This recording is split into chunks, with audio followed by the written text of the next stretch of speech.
pánové, vy jste přišli samozřejmě poslouchat slova pana profesora, ale dovolte mi aspoň jednu, dvě věty úvodem.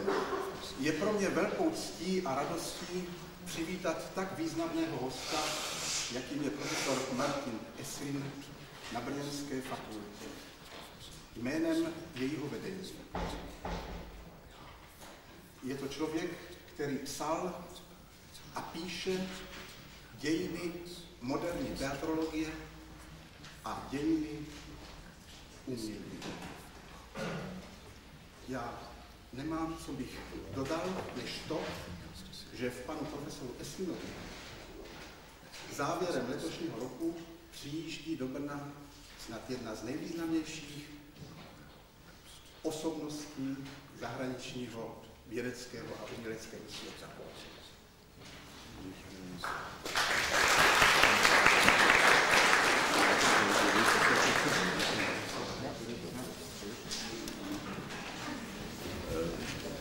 Paní a pánové, dovolte, abych jenom úvodem k dnešnímu setkání s touto významnou osobností, prominentním představitelem světové teatrologie řekl několik slov o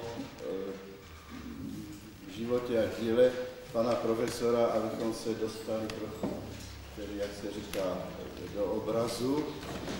Předem chci říct si, prosím, že program toho dnešního setkání je koncipován do dvou částí.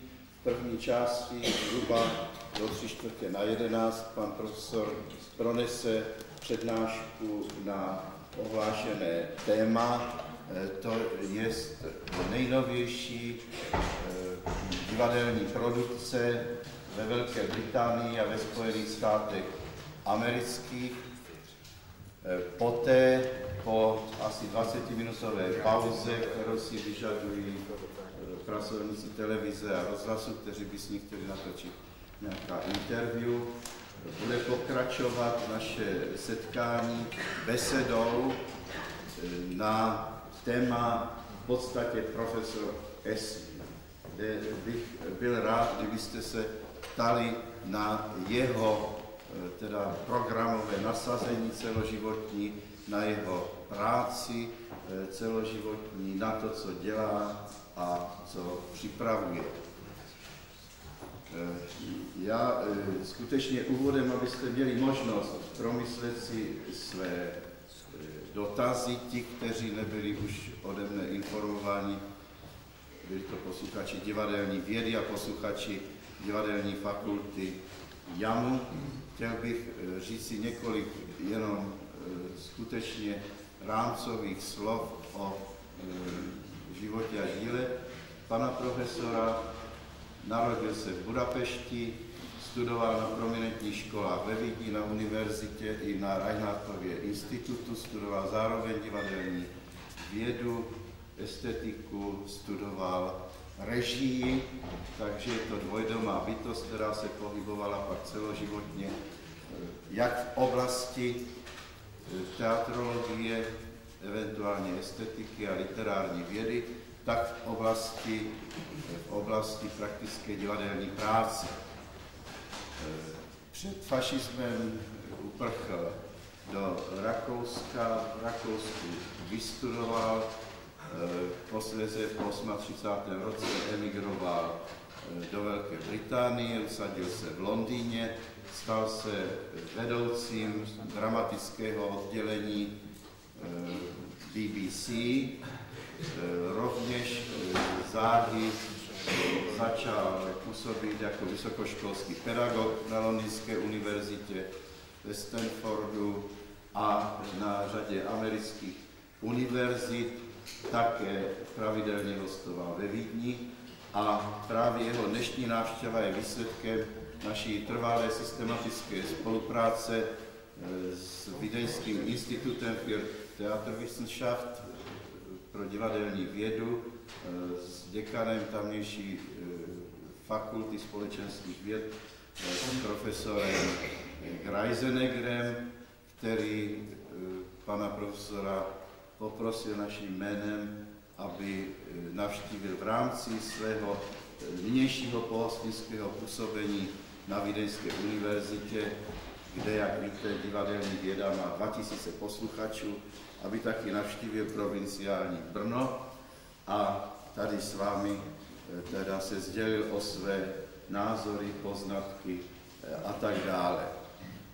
Pan profesor do dějin evropské kultury vstoupil řadou význačných knih, z nichž na prvém místě musíme jmenovat jeho knihu o absurdním divadle z roku 1963, kterou vydal ve Vídni a která sehrála, musím říci, i stěžejní úlohu při programovém nasazení Československého divadla, pokud jde o tu tendenci, která je pojmenována globálně tím pojmem absurdní divadlo.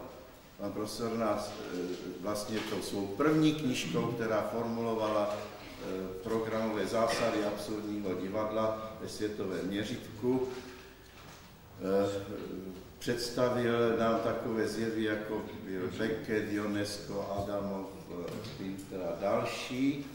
A musím říct, že v 60. letech tedy významně ovlivnil formaci tohoto programu v Československu a myslím, že třeba i hry třeba Václava Havla byly velkou měrou ovlivněny touto jeho aktivitou. Pan profesor také v 60. letech Československo navštěvoval, bedlivě sledoval vývoj Československého divadla až teda do toho roku 68-69, kdy ty vztahy pochopitelně ustaly. Pan profesor je autorem řady význačných knih známých po celém světě, mimo jiné má také knihu jako populárního charakteru o dějinách světového divadla, jsou to obrázkové dějiny světového divadla. Poslední, abych to zkrátil, jeho nejvýznamnější prací, která programuje opět teda světové divadlo, respektive výzkum světového divadla na řadu budoucích let, je práce, která se jmenuje Pole dramatu, vyšla v angličtině, v New Yorku a zároveň v Londýně. Je to zatím nejvýznamnější dílo, které bylo vypracováno v problematice semiotiky divadla a dramatu ve světovém měřítku. Většina těch prací profesora Esslinga je v našich knihovnách veřejných, zejména univerzitních. Máte možnost se s tím seznámit. Samozřejmě jsou většinou ve francouzštině nebo v angličtině. Pan profesor píše v několika jazycích, píše německy, píše anglicky, píše francouzsky svá díla.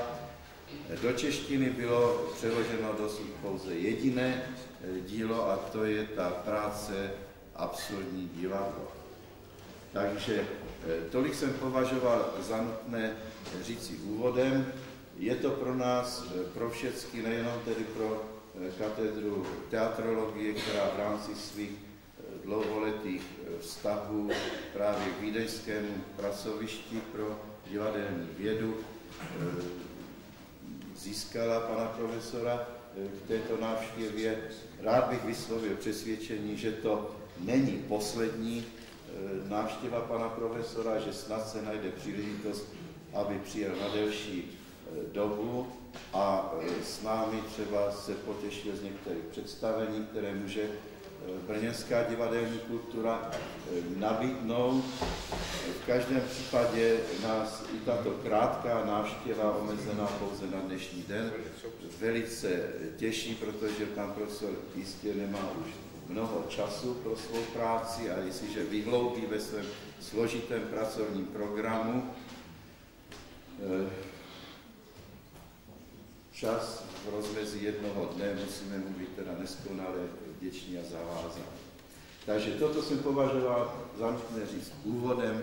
Prosím, promyslete si své dotazy, mohou se týkat nejširších problémů divadla, divadelní kultury, ale i teda vlastního účinkování pana profesora jaksi v kulturním dění Evropy. Dál to nebudu tedy prodlužovat. Prosím pana profesora, aby se ujal svého úkolu. Thank you very much, sir. Děkuji vám velmi mnoho. I didn't quite know the subject of what I was supposed to speak about. Neznal jsem tak docela dobře, jak si téma, na které budu mluvit.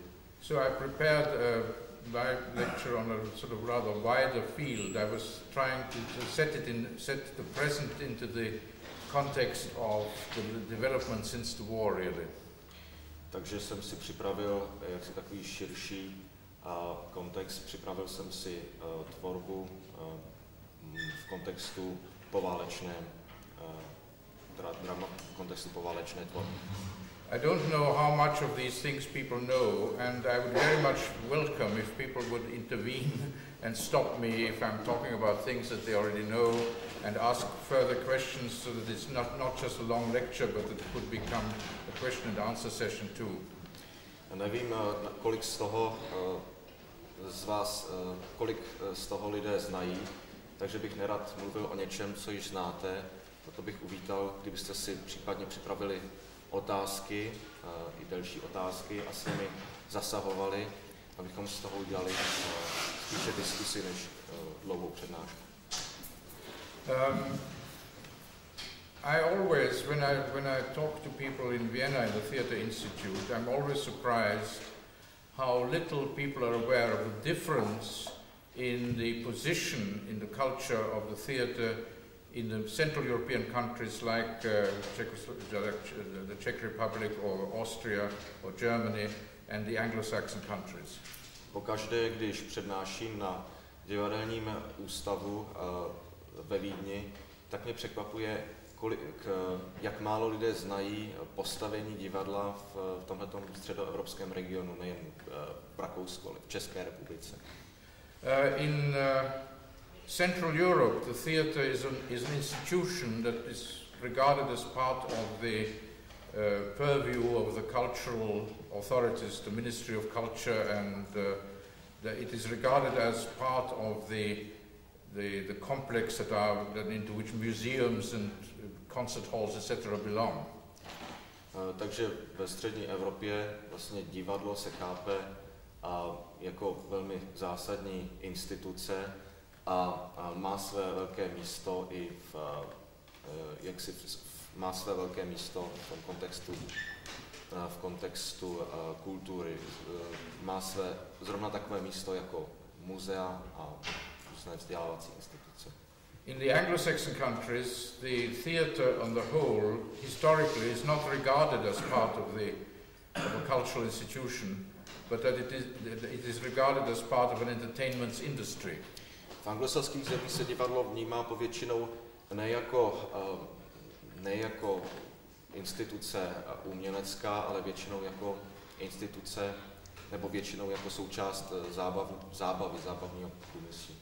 That is why the idea of the subsidies for the theatre had a very difficult struggle to come to the surface in the Anglo-Saxon countries. Také proto ta myšlenka na subvencování divadel měla v anglosaských zemích velmi těžkou a nesnadnou cestu. This is due to the great influence of the Puritan tradition in the Anglo-Saxon culture, particularly in America, but also in England. Je to výsledkem jaksi puritánské tradice nejen ve Velké Británii, ale i ve Spojených státech. You all know when the Puritans came to power in England in the 17th century, they actually banned the theatre. Vy víte, že když Puritáni přišli k moci v Anglii v 17. století, takže vlastně zakázali divadlo. And the same, of course, the Puritans had a decisive influence in America from the 17th century onwards. A také v Americe od 17. století dále měli Puritáni ve společnosti výsadní postavení. And that is why it was only in the middle or late 19th century in England that the idea that England should have a subsidized theatre like the Comédie Française arose very late in the 1860s or 70s for the first time. Takže je také na snadě, že ve Velké Británii to nebylo dříve než jaksi v druhé polovině 19. století. Vlastně ten nápad, že by se divadla měla subvencovat, jako například Comédie Française. A vlastně toto se ujalo až někdy v 60. a 70. letech 19. století. It was Matthew Arnold, the great educator and poet, who first suggested that England should have a national theatre. Byl to Matthew Arnold, velký teoretik vzdělání, který vlastně naznačil, nebo který zdůraznil, že Británie by měla mít své divadlo. It was considered politically impossible to ask the government to give money for the arts. Zdálo se být politicky nemožné žádat vládu, aby jaksi podporovala finančně umění. Because it was felt that if the government gave money to actors and artists, they would then influence these actors and artists to make propaganda for the government, and that was regarded as impossible. A byla taková představa, že pokud by vláda měla nějakým způsobem podporovat umělce, tyto umělci by potom byli v jejich službách a vlastně by propagovali, stali by se nositeli nějaké propagandy a to bylo považováno za nepřijatelné. It was only in 1940, after the great defeat of England at Dunkirk, teprve v roce 1940, když došlo k velké porážce britské armády u Dunkerque, that there was such a demand in the country for the national literature as a manifestation of national identity that it became necessary to give a little bit of money towards performing Shakespeare. Takže teprve tehdy se v zemi zvedl taková vlna zájmu o literaturu jako o vyjádření svébytné identity, že bylo nezbytné jak si dojít k těmto subvencím. When I was in Czechoslovakia in 1969, just after the Russian occupation, I felt the same feeling that people went to the theatre because they felt the national identity threatened, and they wanted to, as it were, renew their feeling that they still had a national identity in the theatre. And that is, I think, a very important point. Když jsem byl v roce 1969 v Československu, tak jsem cítil to samé, že lidé mají potřebu jít do divadla a usvědčit se o své národní identitě. To si myslím, že je velmi důležitý prvek. And it was the great economist John Maynard Keynes who first started what is now become the Arts Council of Great Britain, a body which tries to give subsidies to the arts without having political interference. A byl to právě velký britský ekonom Keynes, který přišel s myšlenkou na jaksi založení rady pro umění, která by mohla, prostřednictvím níž by se mohlo umění podporovat, aniž by došlo k jeho manipulaci nebo k jeho ovlivňování. The Arts Council, which we have now in Great Britain, is a body composed of a number of people who are prominent in the arts, who are beyond suspicion that they would use their influence for personal reasons, and the government gives all the subsidy to the arts, that is to music, painting, the theatre, ballet, etc., to the Arts Council, and it's the Arts Council who distributes the money then to the different recipients. Tento orgán, tato rada se skládá z význačných představitelů uměleckých oborů, u kterých není pochybnost, u kterých vlastně nelze předpokládat, že by svůj vliv nějak zneužívali.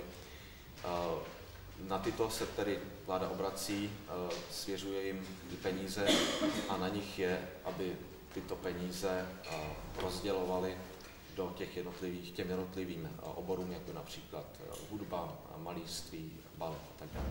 So in Great Britain the Arts Council exists since 1940, and has had an enormous influence on the rise of a non-commercial theatre, or at least partially non-commercial theatre.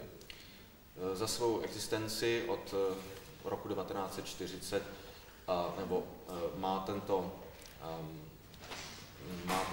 tato instituce velký podíl na jaksi umění nekomerčního typu, podpoře umění, které není komerčně orientované. And in America, this same development was repeated 20 years later in 1963 when President Johnson started a similar body as the Arts Council, the National Endowment for the Arts, 1963. Ve Spojených státech toto přišlo o 20 let později, kdy prezident Johnson založil nadaci pro umění v roce 1963.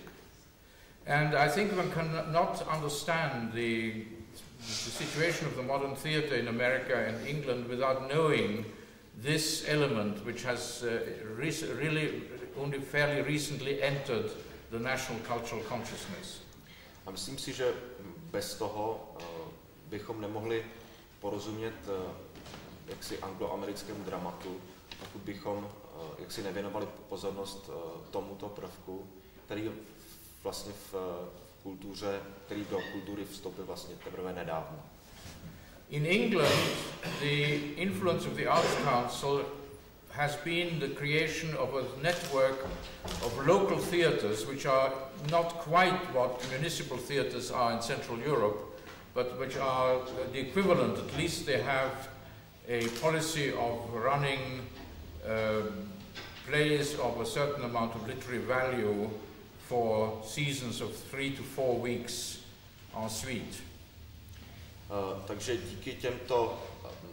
díky Radě pro umění ve Velká Británie vlastně vděčí za vznik sítě divadel, která se ne tak úplně shodují s těmi městskými divadly, tak jak je máme tady. A tato divadla pak jsou schopná jaksi provozovat nebo hrát hry, které mají jisté literární kvality a mohou je hrát jaksi v době 3 i 4 týdnů. So in England now you have a number of very good theatres outside London, such as, let's say, the Bristol Old Vic, the Nottingham Playhouse, the Glasgow Citizens Theatre, the Edinburgh Lyceum, the Manchester Library Theatre, and Royal Exchange, and a whole host of other theatres in smaller towns, in Birmingham Repertory Theatre and so on. Takže dnes díky této radě i mimo Londýn existuje velké množství velmi dobrých divadel. Bristol Old Vic, Nottingham Playhouse, Glasgow Citizens Theatre, Edinburgh Lyceum,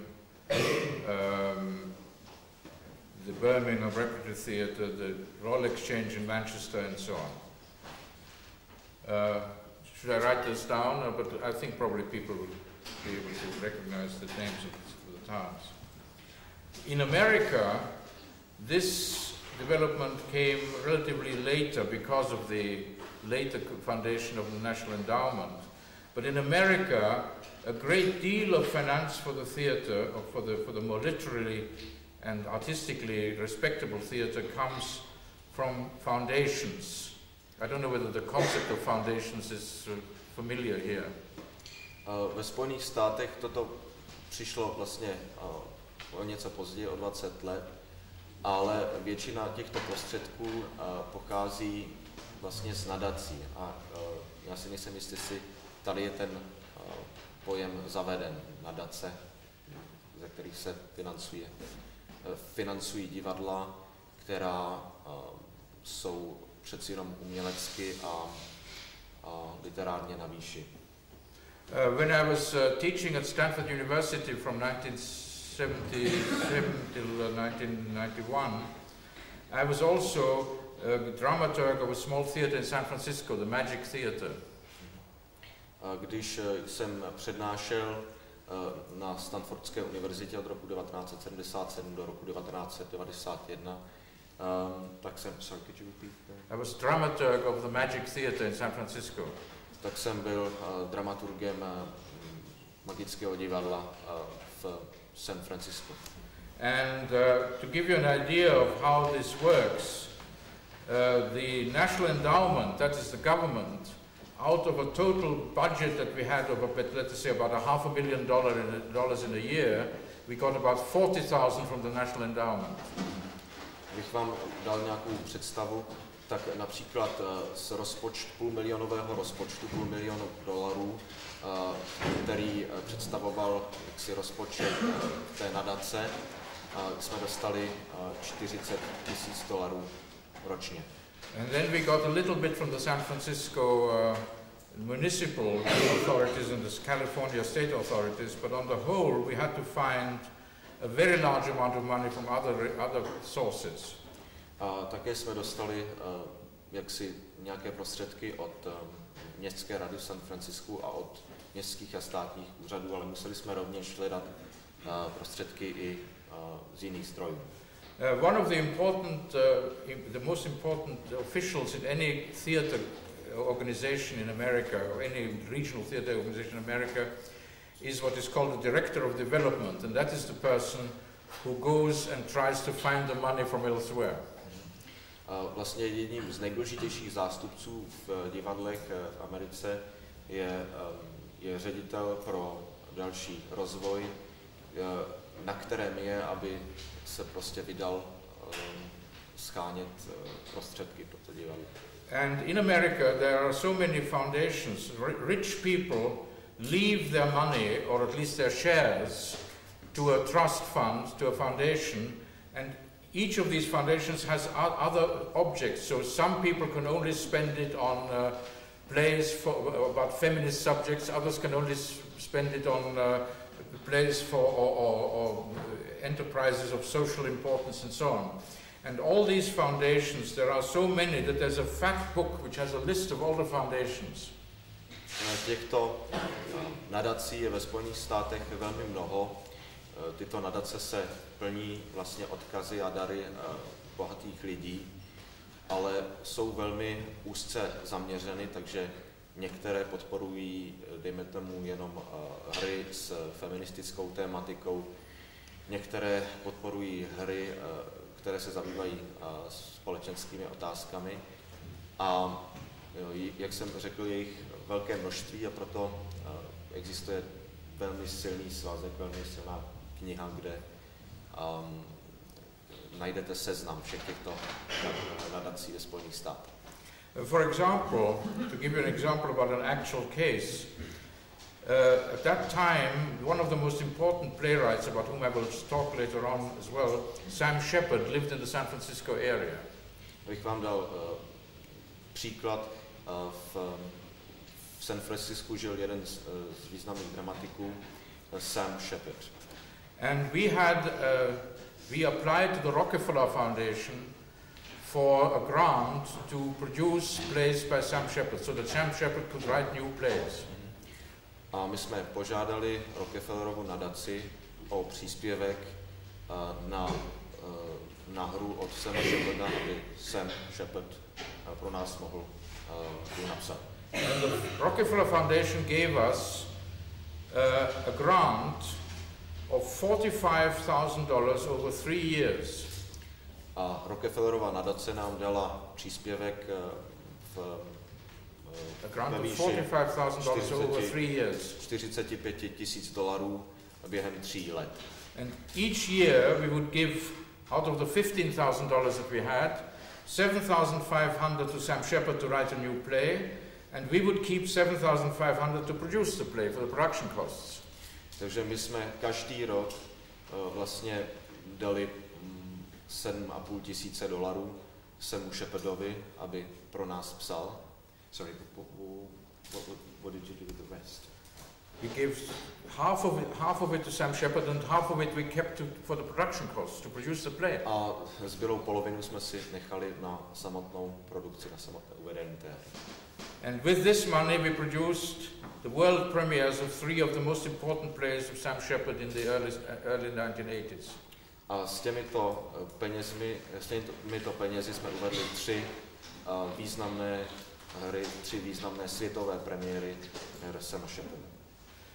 I was just giving this as an illustration of how the situation of the theatres and the financing of the theatres is intimately connected with the rise of new important writers. A tím jsem chtěl jenom dokumentovat, jak jsou tato divadla a ten systém financování těchto divadel, jak je úzce spojen jaksi s nástupem nových dramatiků. So this is really the background to the rise of the different forms of theatre in England and America. England and America are very different in many ways, but on the whole one has to see the Anglo-American theatrical world as a unit. Takže to je vlastně pozadí toho, jak vznikaly nové divadelní formy ve Spojených státech i Británii. Je třeba si uvědomit, že divadla jsou jiná v Británii a ve Spojených státech, ale musíme to posuzovat jaksi v tom kontextu celého anglosaského divadla. Yeah. In England, we have what I think is also compared to Central Europe a very healthy situation nowadays. V Británii máme, co se ve srovnání se střední Evropou, myslím si velmi zdravou situaci. Since the foundation of the Arts Council, we now have a very strong national theatre. Díky založení této rady pro umění dnes máme velmi silné národní divadlo. We have 2 national theatres now in England. We have the National Theatre, the Royal National Theatre itself on the South Bank, which was first opened in 1963 and then moved into its new building on the South Bank in 1976. Nyní máme v Británii 2 národní divadla. Jedno National Theatre. Bylo otevřeno v roce 1963 a v roce 1967 přesídlilo do nové budovy na levém břehu Temže. And then we have the Royal Shakespeare Theatre, which came out of the Stratford Memorial Theatre on Shakespeare's birthplace, Stratford-on-Avon. A pak máme jaksi Shakespeareovské divadlo, které vzešlo ze Shakespeareovského divadla, které vzniklo ve Stratfordu nad Avanou v jeho rodišti. This theatre then for the first time opened its own theatre in London in 1961. Toto divadlo pak v roce 1961 otevřelo v Londýně další své divadlo. First it was in an ordinary theatre building, and now since 1981 they have had their own theatre building in the Barbican Centre in the City of London. Nejdříve to byla jaksi obyčejná divadelní budova, ale od roku 1981 mají své divadlo v Barbican Centre v Londýně. And the National Theatre has 3 acting areas. Národní divadlo má vlastně v sobě 3 jakási poddivadla, 3 jeviště. It has one normal proscenium arch theatre, the Littleton Theatre. Má jedno, It's about 800 seats. Má jedno velké divadlo asi o 800 místech, které se nazývá Littleton. Then it has a large arena type stage theatre with 1200 seats, the Olivier Theatre. Pak ještě další divadlo o 1200 místech ve tvaru arény, které se jmenuje po Laurenci Olivierovi.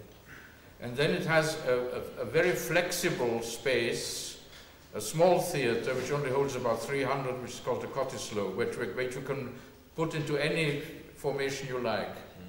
A pak má ještě velmi takové pružné divadlo asi o 300 místech, které se nazývá Cottesloe, a to lze velmi snadno jaksi upravovat. The Royal Shakespeare Theatre in the Barbican has two theatres, a big theatre of a normal type and again a very flexible small theatre, the Pit. To Shakespeareovské divadlo má v Barbicanu 2 divadla. Jedno je tedy to velké divadlo a další ještě je zrovna tak malé a je také velmi pružné, říká se mu byt nebo jáma. Apart from that, in London we have a number of subsidized theatres, the most important of which is the Royal Court, which is devoted to new and experimental drama.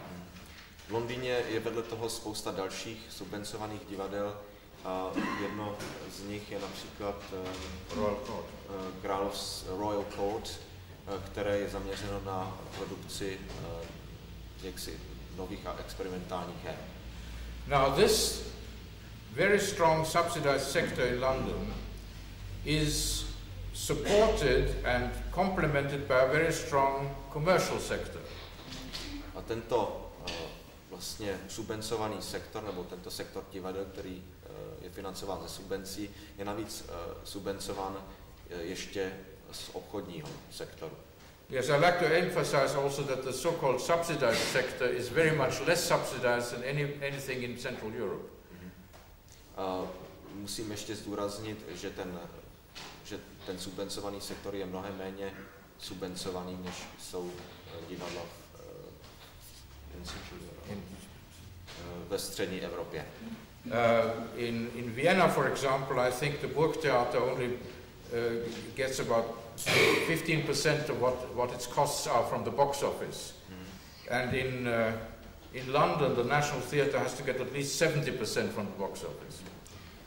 Takže například vídeňský Burgtheater dostává jaksi subvence asi ve výši 15% ze vstupného. So the National Theatre would have to get about 70% of the box office. A Národní divadlo v Londýně dostává asi kolem 70% vstupného. And the commercial theatre very nicely supplements the subsidized sector, because it is in the commercial theatre that the actors who come out of the National Theatre can, as it were, prove themselves to be really people for whom people are ready to pay money. Takže vlastně tato komerční divadla hodně doplňují tu síť těch subvencovaných divadel a vlastně v těchto komerčních divadlech ty jsou jaksi dobrá v tom, že herci se skutečně mohou přesvědčit, že jsou dobří, když na ně lidé chodí a jak si platí. And so in that sense, for example, if there's a very successful play in the National Theatre, they can transfer that to the commercial sector and thereby make more money for themselves and also feed the commercial theatre with valuable material. Pokud se například uvede velmi úspěšná inscenace v Národním divadle, pak je možné tuto převést do komerčního divadla, tak to vydělat více peněz, anebo případně jak si zásobovat to komerční divadlo novými hrami.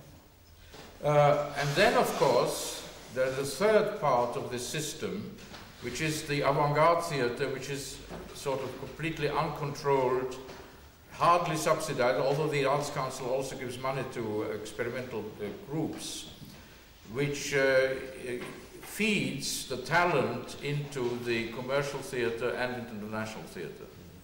A třetí součástí tohoto systému jsou divadla avantgardní, která sice nejsou tak pevně pod kontrolou, rada však také přispívá na jaksi experimentální divadla. A tato divadla jsou schopna zásobovat svými talenty jak komerční divadla, tak národní divadla. This, I think, is a very healthy system because it has a real circulation of talent and ideas. Tohle to si myslím, že je velmi zdravá situace, protože v ní existuje vlastně koloběh talentů a myšlenek. In the United States, the situation is not so good because in the United States there is no very strong subsidized sector. Ve Spojených státech ta situace není tak dobrá, to protože tam neexistuje tak dobrý subvencovaný sektor. There's a very strong commercial sector on Broadway. Na Broadway existuje velmi silný komerční sektor. And in the regional theatres and some of the off-Broadway theatres in New York, there is a rather weakish subsidized sector or semi-subsidized non-profit sector. A mimo Broadway existují samozřejmě provinční divadla a divadla jaksi mimo Broadway, která jsou subvencována jen velmi málo a velmi slabě. And then there is a very large and very lively avant-garde and underground theatre, fringe theatre.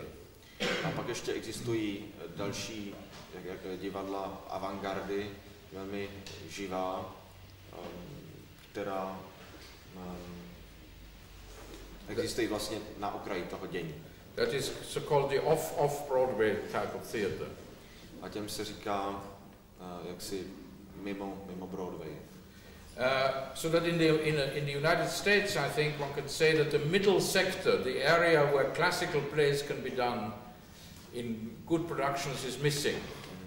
Takže můžeme říci, že ve Spojených státech ten střední článek, kde by se mohly produkovat opravdu dobré hry, chybí. That has important consequences because it leads to the fact that many talented people who are absorbed into the classical theatre and the subsidized theatre, for example, in Central Europe, cannot get jobs, and so the really talented people tend to remain with the avant-garde, remain with the underground, and that is why the American avant-garde theatre, I think, is the strongest in the world. Já si myslím, že to má velmi důležité závažné důsledky, a to v tom, že jaksi autoři nebo dramatici, kteří se zabývají jaksi klasickým dramatem, jaksi nemohou přejít do tohoto článku a zůstávají proto v těch avantgardních a undergroundových scénách, a proto má Amerika dnes tak silné zázemí právě v avantgardě. So in America you have a very strong commercial theatre on Broadway with largely musicals, and then you have a very strong and very strange and wildly experimental avant-garde and underground theatre. Takže v Americe teď máme jaksi sérii komerčních divadel na Broadway, kde se hrají povětšinou muzikály, o tom velmi živé, experimentální a avantgardní divadla. Now, I hope I haven't bored you too much with these sociological background. Doufám, že jsem vás příliš neznudil tímto popisem toho pozadí sociologického. So I could perhaps turn to the actual theatrical literature and practice. Takže bych se mohl nyní vrhnout do vlastní divadelní literature and practice. Divadelní literatury a produkce. I think it is difficult to, if you want to talk about tendencies in the English and American theatre, it's difficult to start at the present time, because at the moment we have a little bit of a trough, a rather a lower form, lower intensity of creativity in the English and American theatre. A lower form, lower level of intensity. Pokud bychom chtěli hovořit o angloamerickém dramatu, bylo by těžké začít současností, protože v současnosti existuje určitá snížená aktivita nebo určitý úpadek v divadelní produkci, jak ve Spojených státech, tak. In the English theatre, the turning point, really, the beginning of the new era was in 1956. Takovým zásadním obratem v Británii byl rok 1956. It is usually said that the first production of Osborne's Look Back in Anger was the main turning point in the English theatrical history.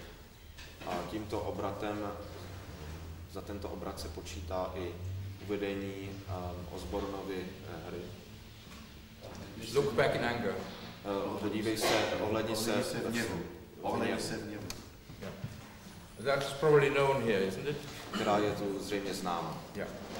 The point about that is that the English theatre, up to that point, on the whole, used a standard middle-class English language idiom. Na tomto je důležité, že do této doby se v anglickém divadle používal jako divadelní jazyk jakýsi střední proud toho jazyka. That led to the fact that characters who didn't speak standard English couldn't really be taken seriously. They were either comic characters or terrible villains. To vedlo k tomu, že lidé nebrali hrdiny, kteří nemluvili standardní angličtinou, příliš vážně. Buď je brali jako komické postavy, anebo jako záporné padouchy. The classical example of this is Shaw's play Pygmalion, which probably everybody knows. Klasickou ukázkou toho je show v Pygmalion, který asi všichni zná. In that play, a girl who speaks a low-class dialect cannot be taken seriously. For example, you can't fall in love with her until she has been taught to speak like a lady. Tak například dívka, která mluví dialektem londýnským, nemůže být brána vážně, dokud ji nenaučí, jak mluví lady. So in fact, as long as you speak a low dialect, you can't be taken serious as a human being. To vyplývá, že pokud mluvíte nízkým dialektem, nemůžete být bráni jako lidská osobnost. And it was the achievement of Osborne and the group of writers around him in 1956 to break this taboo. In Look Back in Anger, you had for the first time a character to be taken seriously in the center of a play who spoke a non-standard language, and a rather obscene one indeed. A bylo to úspěchem jak Osbornovým, tak i jeho druhů divadelních, že v roku 1956 prolomili tuto bariéru toho standardního jazyka a že vlastně uvedli postavu, která uprostřed té hry, která musela být brána vážně a která nemluvila standardní angličtinou, která respektive hovořila velmi obroublým jazykem. A similar turning point, I think, occurred in America about 10 years or 12 years later in the late 1960s. Podobný průlom přišel v Americe o nějakých 10 nebo 12 let později around 1968. Na konci 60. let, kolem roku 1960. This was the period of Vietnam War and of the student revolt. Tohle bylo období vietnamské války a studentských nepokojů. And for the first time also the Supreme Court in the United States came to a decision in the case of the novel by D.H. Lawrence, Lady Chatterley's Lover, which had been forbidden as obscene, that in fact it was in contravention to the American Constitution, which guarantees complete freedom of speech. A tehdy došlo k tomu, že nejvyšší soud ve Spojených státech rozhodl ve věci románu D.H. Lawrence Milenec Lady Chatterleyové, který byl do té doby zakázán, že tento zákaz je v rozporu s americkou ústavou, která zaručuje každému jednotlivci svobodu slova. So here too, for the first time, all the taboo words, which are so important in the English language, were freely being used. A tak mohla být v té knize používána i prostá slova, která jsou v angličtině důležitá, mohla být volně používána. I don't know how that is in Czech, but in the Anglo-Saxon countries, certain words have this terrific obscene weight, and for many centuries couldn't be spoken or even printed openly. Nevím, jak je to v češtině, ale v angličtině jsou slova, která mají jaksi sprostá slova nebo hrubá slova, která mají svou váhu a dlouhou dobu nemohla být Británii, nebo vlastně za celou historii nemohla být Británii ani tištěna, ani jaksi vyslovena na veřejně. This is a so-called four-letter words. Říká se jim čtyřpísmenná slova. This is relevant in the sense that much of this liberation started around about 1969, 1970, and in fact in England it was in 1969 that the censorship was abolished for the first time, the censorship of the stage. Toto má svoji váhu. Ve Spojených státech došlo k tomu tedy koncem 60. let a v Británii to bylo v roce 1969, kdy se zrušila oficiální cenzura. If I can give you an example, Harold Pinter, one of the best playwrights in 1968, I think it was, wrote a play which contained one of these four-letter words in an actually rather harmless context. Tak například Harold Pinter, který je jedním z nejvýznamnějších dramatiků v roce 1968, napsal hru, ve které se diskutovalo toto. The play was called Landscape, and the husband said about the wife, she doesn't do the housework, she doesn't clean, she doesn't cook, she does fuck all. Takže v té hře vlastně Pinter toto slovo použil ve zcela neškodném kontextu a je to v takovém kontextu, kdy se manžel vyjadřuje o své ženě, říká, že nevaří, že neuklízí, že akorát všechno. This play was supposed to be produced at the Royal Shakespeare Theatre in London by Peter Hall. Tato hra se měla hrát v Královském Shakespearovském divadle v Londýně. And the censor said you couldn't use that word.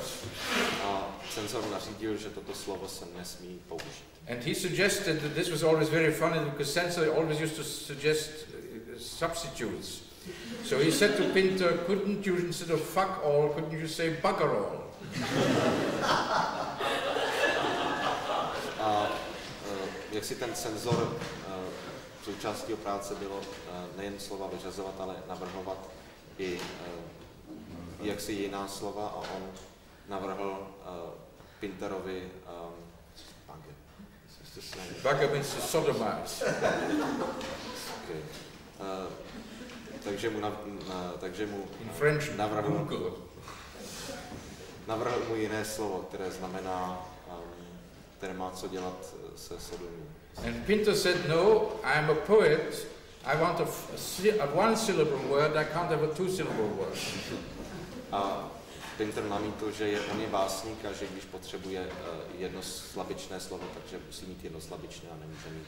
And so the play was banned, but I at that time was head of the radio drama department of the BBC, and curiously enough, the censorship only applied to the theatre, but not to the radio.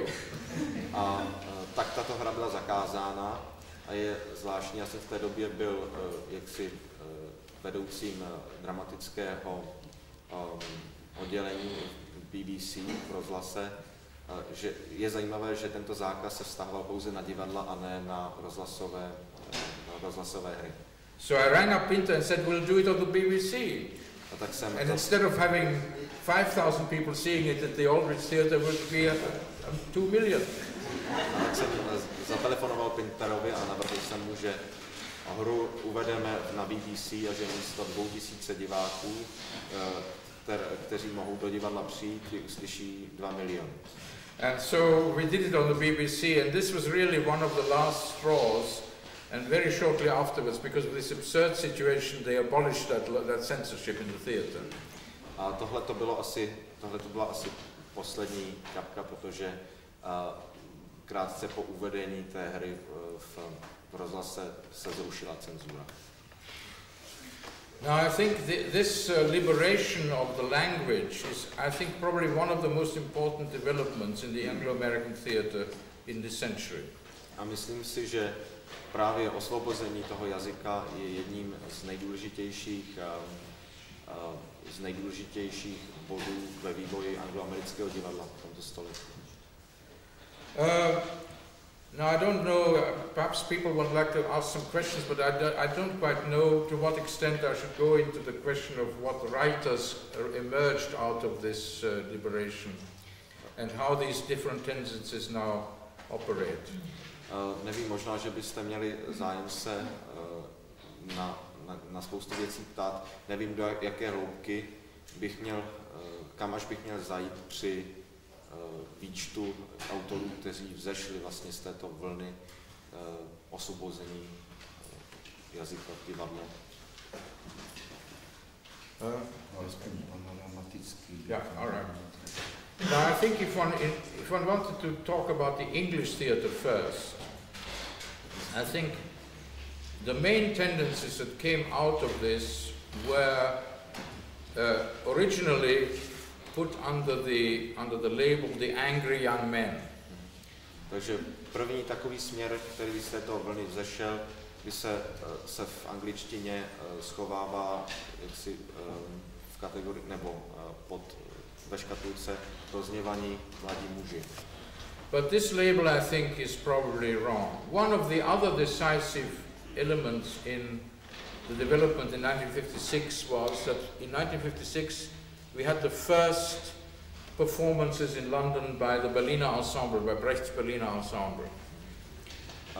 Jedním, řekl bych, no, tato škatulka, tohleto rozdělení si myslím ne tak úplně, jak si sedí, protože jedním z důležitých faktorů bylo například v roce 1956, 56, yeah, in August 1956. Hostování Brechtova berlínského divadla v Londýně.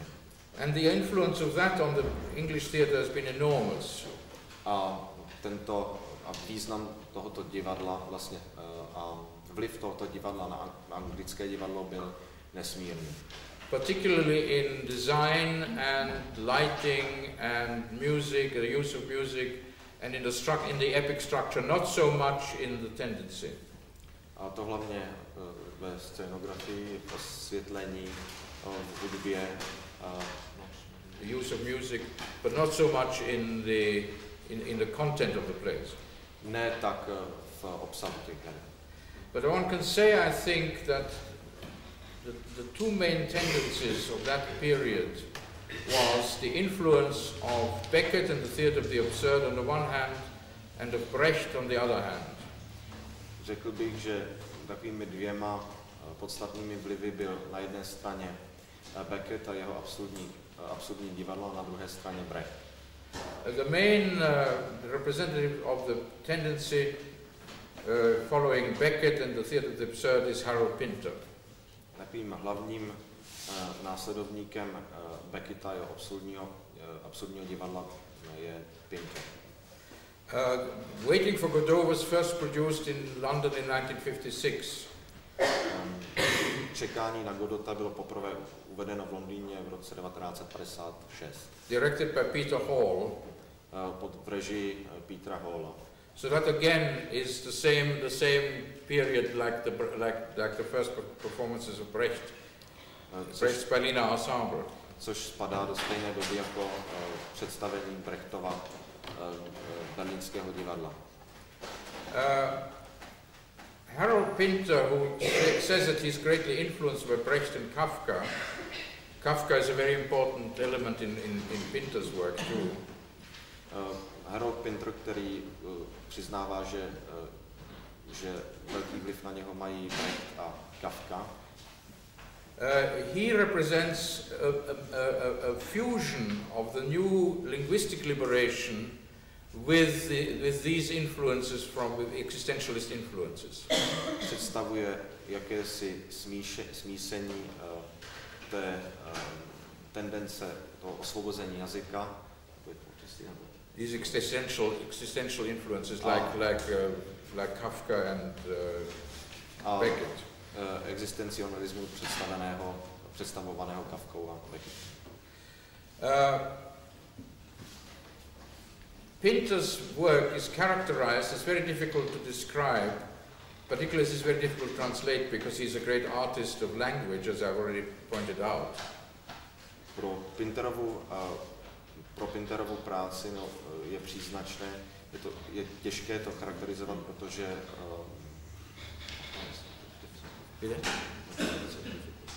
because of the language, because it's very difficult to translate. Protože se velmi těžko překládá. On the one hand, Pinter represents the influence of Chekhov, for example, because he's the greatest master of the subtext. Na jedné straně Pinter představuje jaksi vliv, představuje autora, který je ovlivněn Čechovem, protože Čechov je mistrem podtextu. Subtext is subtext. On the other hand, he represents the influence of Kafka and Beckett because it is never quite clear whether a play by Pinter is reality or dream or imagination. A na druhé straně představuje, je na něm vidět vliv Becketta a Kafky, protože z té hry není nikdy úplně jasné, zda se jedná o realitu nebo o sen. And the third main influence of Pinter, who started life as an actor in very popular theatres on the seaside, is the influence of the English high comedy, particularly of Noel Coward. A třetím významným vlivem na Pintera, který sám začínal jako herec na pobřeží, na divadlech na pobřeží, je anglická komedie. High comedy. Anglická vysoká komedie. Yeah. Which is the line that goes from Congreve to Wilde, to Sheridan to Wilde, to Noel Coward. Která vychází od Sheridana přes Congreva k Wildovi a dál. Noel Coward. So it's very interesting that Pinter's dramatic technique is very much influenced by Coward, his language by Chekhov, and his imagination by Kafka and Beckett. Je tedy zajímavé sledovat, že Pinterova divadelní technika je významně ovlivněna Cowardem, jeho jazyk je velmi ovlivněn Čechovem a jeho představivost je velmi ovlivněna Kafkou. I suppose that the plays of Pinter are known here, so I don't want to go into details. Předpokládám, že Pinterovy hry jsou zde známy, takže nebudu zabíhat do podrobností. Plays like The Caretaker, The Homecoming, No Man's Land, etc. Hry jako Správce, Návrat domů, Země nikoho a tak dále. The interesting thing about the latest developments is that from about 1981 onwards, zajímavá věc na vývoji moderního divadla je, že od roku 1981 do současnosti. Pinter had a phase in which he suddenly wrote very strong political plays. Je, že Pinter měl období, kdy psal velmi silné politické hry. This was due to the fact that when Pinter and Arthur Miller were sent on a trip on behalf of the Pen Club, Arthur Miller was the president of the Pen Club and Pinter went with him to Turkey, they were told that Turkish writers had been terribly tortured by the Turkish government. A to je vlastně jakýsi důsledek toho, že jak Harold Pinter, tak Arthur Miller, kteří zastupovali Pen Club a jak si jezdili na konference, se v Turecku dozvěděli, že turečtí spisovatelé jsou mučeni tureckými úřady. And in his autobiography Time Bends, Arthur Miller describes how angry Pinter became that when they were invited to dinner with the American ambassador in Ankara, Pinter was so rude to the American ambassador about America supporting this regime that he was thrown out of the dinner. A Arthur Miller vzpomíná na tuto událost ve své autobiografii, kde vzpomíná na večer na americké ambasádě, kde rozzuřený Pinter jak si spílal americkému velvyslanci za to, že americká vláda podporuje tento režim, a to do takové míry, že musel být z recepce vyhozen. And Peter then wrote two strong short plays, one for the road and mountain language, which are clearly about people being tortured by totalitarian regimes. A on krátce na to napsal dvě krátké silné hry, Člověk na cestu. One for the road, and the other is called mountain language, the language of the mountains.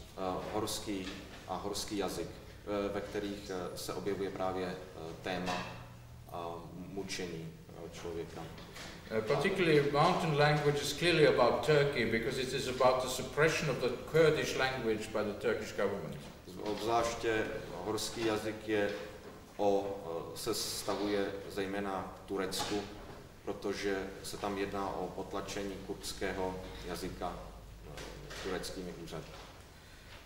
For a very long time, Pinto didn't like anything else, and only about 2 or 3 years ago, he wrote another short play called Party Time, which is which takes place in an unspecified country where rich people are societies having a party, or they're talking about their clubs and their entertainments, but one has the feeling that people are being arrested out in the street. Dlouhou dobu po těchto kritických hrách o totalitních režimech Pinter nenapsal nic. Teprve před 2 lety napsal hru Party Time, nazvanou Večírek, ve kterém bohatí lidé hovoří o různých událostech, vlastně nehovoří o ničem, ale člověk má z toho pocit, že mimo ně se prostě zatýká a mučí. So for a while one felt that Pinto had abandoned his own style and gone into really what is political pamphleteering. Takže člověk z toho má, zatím má člověk pocit, že Pinter vlastně opustil ten svůj proud a vrhl se do něčeho, co by se dal nazvat politický pamflet. Interestingly enough, Pinto never specified which country he was attacking, and so you could take it at that time still also as an attack against the communist regimes of Eastern Europe as much as the neo-fascist or semi-fascist over-nationalist regimes in Turkey or in American intervention in Nicaragua and so on. Zajímavé je, že Pinter nikdy zcela neurčil, jakého totalitního režimu se ty hory týkají, takže v nich mohlo jít jak o komunistické režimy ve střední a východní Evropě, tak o polofašistické a nacionalistické režimy v Turecku, anebo například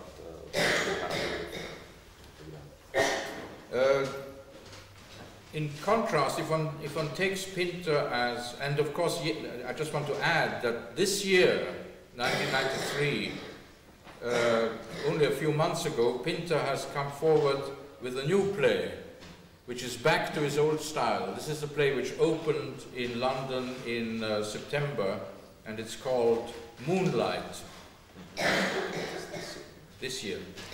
A jako v opozici k tomu, nebo v kontrastu k tomu bych chtěl říci, že teď Pinter přišel s další hrou, která se hrála v září a v níž se vlastně ohlašuje ten svůj starý návrat k tomu svému starému stylu.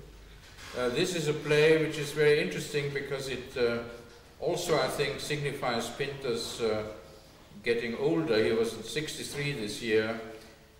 It is about a dying man and his feelings about dying. Je to zajímavé, protože tato hra svým způsobem jak si obráží Pinterovo stáří, jak si hlavní postavou v ní je umírající člověk. A man who's dying. Umírající člověk. Other writers in the following of the theatre of the absurd are people like N.F. Simpson and James Saunders, but this tendency was never very strong in the English drama. A jako další dramatiky, kteří pokračují v tom absurdním divadle, bych uvedl N.F. Simpson and James Saunders. Uvedl Jane Simpson a... No, N.F. Simpson, Norman Frederick Simpson. Pana Normana Fredericka Simpsona. James Saunders. A Jamese Saunderse. By far the strongest tendency of the last 20 years in the British theatre has been a strong left-wing group of writers. Tato tendence však není tak až tak silná. Mnohem silnější tendenci představují jaksi levicové drama. And this, of course, one could say, in contrast to the absurdist theatre, is the influence of the Brechtian epic theatre. A na nich se zvlášť obrází silný vliv Brechtova epického divadla. The main writers already in the 60s were John Arden and Edward Bond. Hlavními představiteli už od 60. let byli John Arden and Edward Bond. A Edward Bond. Both of these in the 60s produced some absolutely wonderful plays. Oba dva v 60. letech napsali velmi znamenité hry. I don't know how far these are known here. Nevím, nakolik jsou známy zde. Arden's most famous play is Sergeant Musgrave's Dance. Ardenova nejznámější hra. Sergeant Musgrave's Dance. Sergeant Musgrave, tanec seržanta Musgravese. Yeah. I don't know, is this known here? Does anybody know? Je známa. Well, I don't think one can talk in great detail about him. Another one, which is really outstanding by Arden, is a play which was done by the National Theatre called Armstrong's Last Good Night. Další znamenitá hra Ardenova, která byla provedena v Národním divadle, se nazývá Armstrongova poslední noc. Good night. Now, he's saying good night. Dobrá noc. Dobrá noc. These are large-scale political plays, but with a wonderfully equal distribution of the ideas pro and con. Tohle to jsou široce postavené politické hry, ale existuje v nich jaksi spousta otázek pro a proti. For example, in Armstrong's Last Good Night, the conflict is between an intellectual who wants to tame a wild political terrorist by intellectual means, and a real politician who wants to tame him by killing him. And the intellectual takes on the task of persuading him to cooperate, he fails, and finally this intellectual has to kill him. Takže například v Armstrongově Poslední dobré noci ten konflikt se odehrává mezi intelektuálem, který si vzal za cíl jak si přesvědčit radikálního teroristu jakými si mírnými prostředky k tomu, aby spolupracoval, a potom mezi reálným politikem, který to chce docílit fyzickou likvidací toho teroristy, a tedy po selhání toho pokusu intelektuála dojde k tomu, že ten intelektuál sám toho teroristu zabíjí. Edward Bond, who was born 1936, Edward Bond, který se narodil v roce is also a writer who at this period produced some really masterly work. Je také dramatik, který v tomto období napsal několik pozoruhodných a znamenitých děl. He started off with very realistic plays. His most famous play, which caused an enormous scandal, was called Saved. On začal s několika realistickými hrami. Ta jedna z jeho her vzbudila velký skandál a jmenovala se Saved, zachránění. It was a play which was still in the period of censorship in the 1960s, in which a group of hoodlums, young boys, kill a baby in its pram in a very brutal way. V této hře vlastně skupina chuligánů zabíjí dítě ještě v kočárku. Tato hra se samozřejmě uvedla ještě, nebo psala v období cenzury.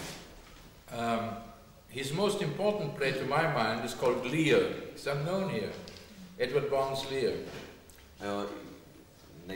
Nejznámější hra Edwarda Bonda se nazývá Lear. Je tu také znám. So does anybody know Lear? No? That is one of the great plays of the century, I would say. It's very interesting because it is a paraphrase of Shakespeare's King Lear. Řekl bych, že je to jedna z podstatných her tohoto století, protože je to parafráze na Shakespeareova Leara. It shows King Lear, who only has 2 daughters in this play. Král Lear v této hře má pouze 2 dcery. He is a despotic ruler who puts a wall around his whole country to keep everybody out. Je to despotický vládce, který celou zemi obestaví zdí. So that there's a nice reference to the wall in East Germany that was put up in the 1960s.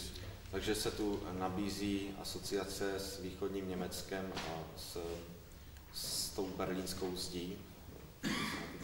And the play shows the way in which Lear is defeated by his daughters, goes mad, and then gradually regains his sanity to become the first person who trying to pull the ball down and is shot while he's doing that.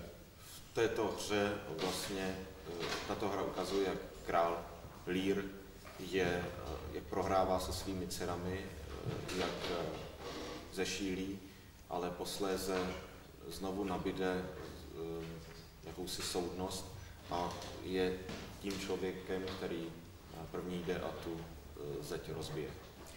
But it is interesting that Bond in this play also uses elements from the theatre of the absurd, namely dream and fantasy scenes. Je ovšem zajímavé, že Bond v této hře používá prvky z absurdního divadla, tedy snové scény anebo fantastické scény. For example, he is responsible for the death of a young man. Tak například je zodpovědný za smrt mladého muže. And when he goes mad, he doesn't speak to anybody anymore. He has lost his speech, except to the ghost of this young man who always accompanies him. A proto Lear, když jaksi zešílí, tak už s nikým nemluví, s nikým okolo něj, kromě ducha toho zavražděného. And as he gradually regains his sanity, this figure becomes thinner and thinner and weaker, and in the point at which he regains his sanity completely, he dies for the second time. A jak si postupně, jak nabývá zdravého rozumu, tak tato postava slábne a slábne a až umírá podruhé. So that he here personifies Lear's madness by having another character which is in fact a reflection of the fool in Lear in Shakespeare's Lear. Takže on personifikuje to Learovo šílenství do další postavy a toto šílenství, vlastně stejné šílenství, které Lear zosobňuje v Shakespeareově dramě. This is a beautiful play. I can't talk about it at greater length, but I would very much recommend that people should read it. I think one could write a brilliant dissertation on comparing Shakespeare's Lear with Bond's Lear. Je to nádherná hra, ale nemohu o ní hovořit v nějakých detailech. Myslím si, že by stálo za to napsat o ní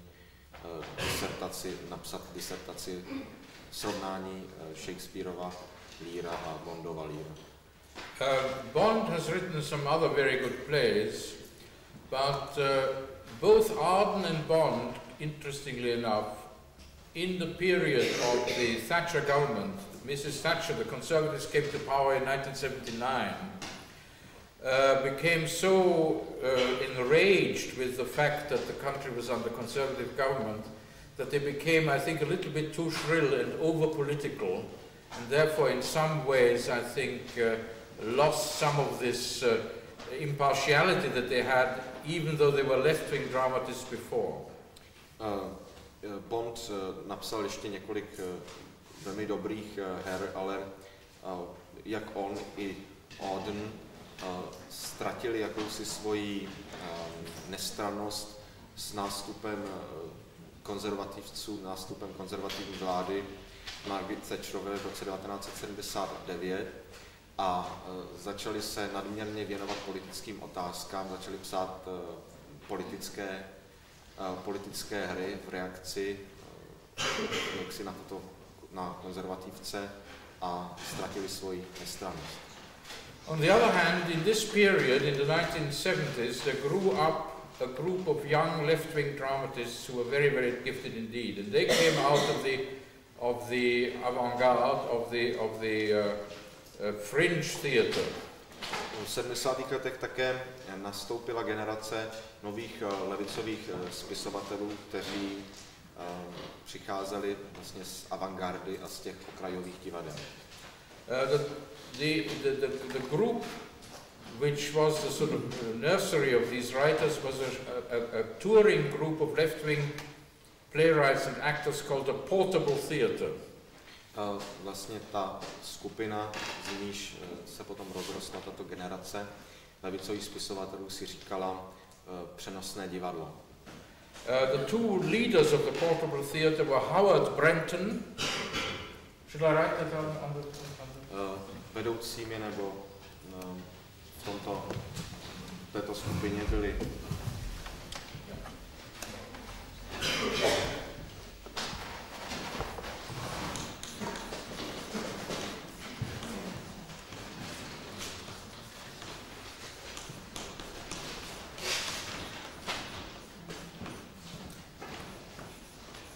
David Hare. And another important left-wing playwright of that period was David Edgar. Významným levicovým dramatikem v této době. And Trevor Griffiths.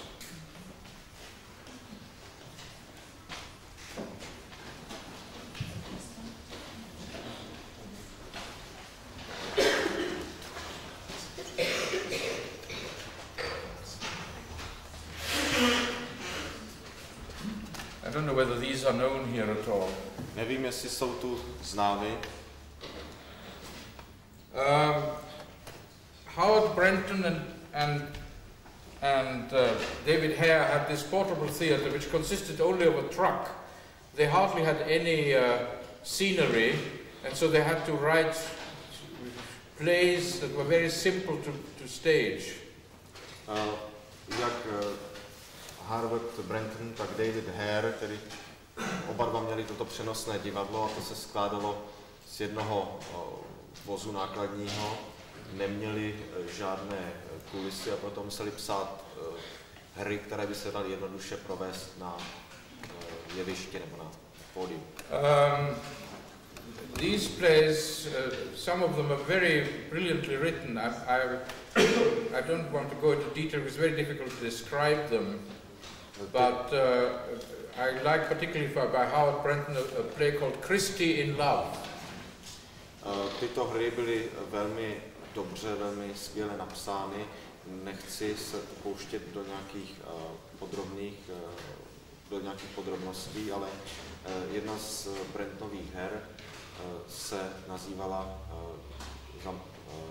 Zamilovaná. No, Christy in Love. Christy, and that's a name, a man called Christy. Zamilovaný Christy. Christy was a mass murderer who killed a lot of people and buried them under the floorboards of his house. Christy byl masový vrah, který zavraždil spoustu lidí a pohřbíval je pod podlahou ve svém domě. And for example, this play opens that there's no scenery on the stage, only the stage is covered with old newspapers. A tato hra začíná tím, není tam tedy žádné kulisy, začíná jaksi pohledem na jeviště, které je pokryto novinami. And out of these old newspapers come suddenly buried underneath, emerges the figure of Christy, the murderer. A spod těchto novin najednou vystoupí, tedy s těmito novinami zavalený, vrah Christy. And the play itself shows how a man like Christy is really, in a sense, a creation of the cheap newspapers in England.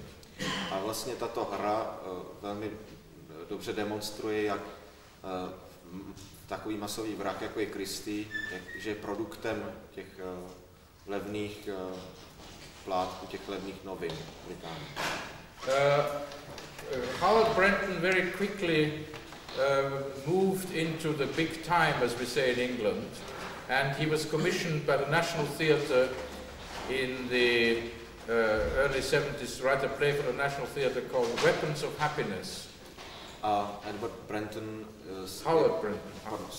Howard Brenton velmi rychle vystoupil na té své dráze a jaksi začátkem 70. let byl požádán Národním divadlem o napsání hry. Weapons of Happiness. Zbraně štěstí. And this is interesting, I think, for a Czech audience because it takes place in an English factory where the workers are on strike. No to si myslím, že může být pro české diváky zajímavé, protože se hra odehrává v anglické továrně, kde dělníci stávkují.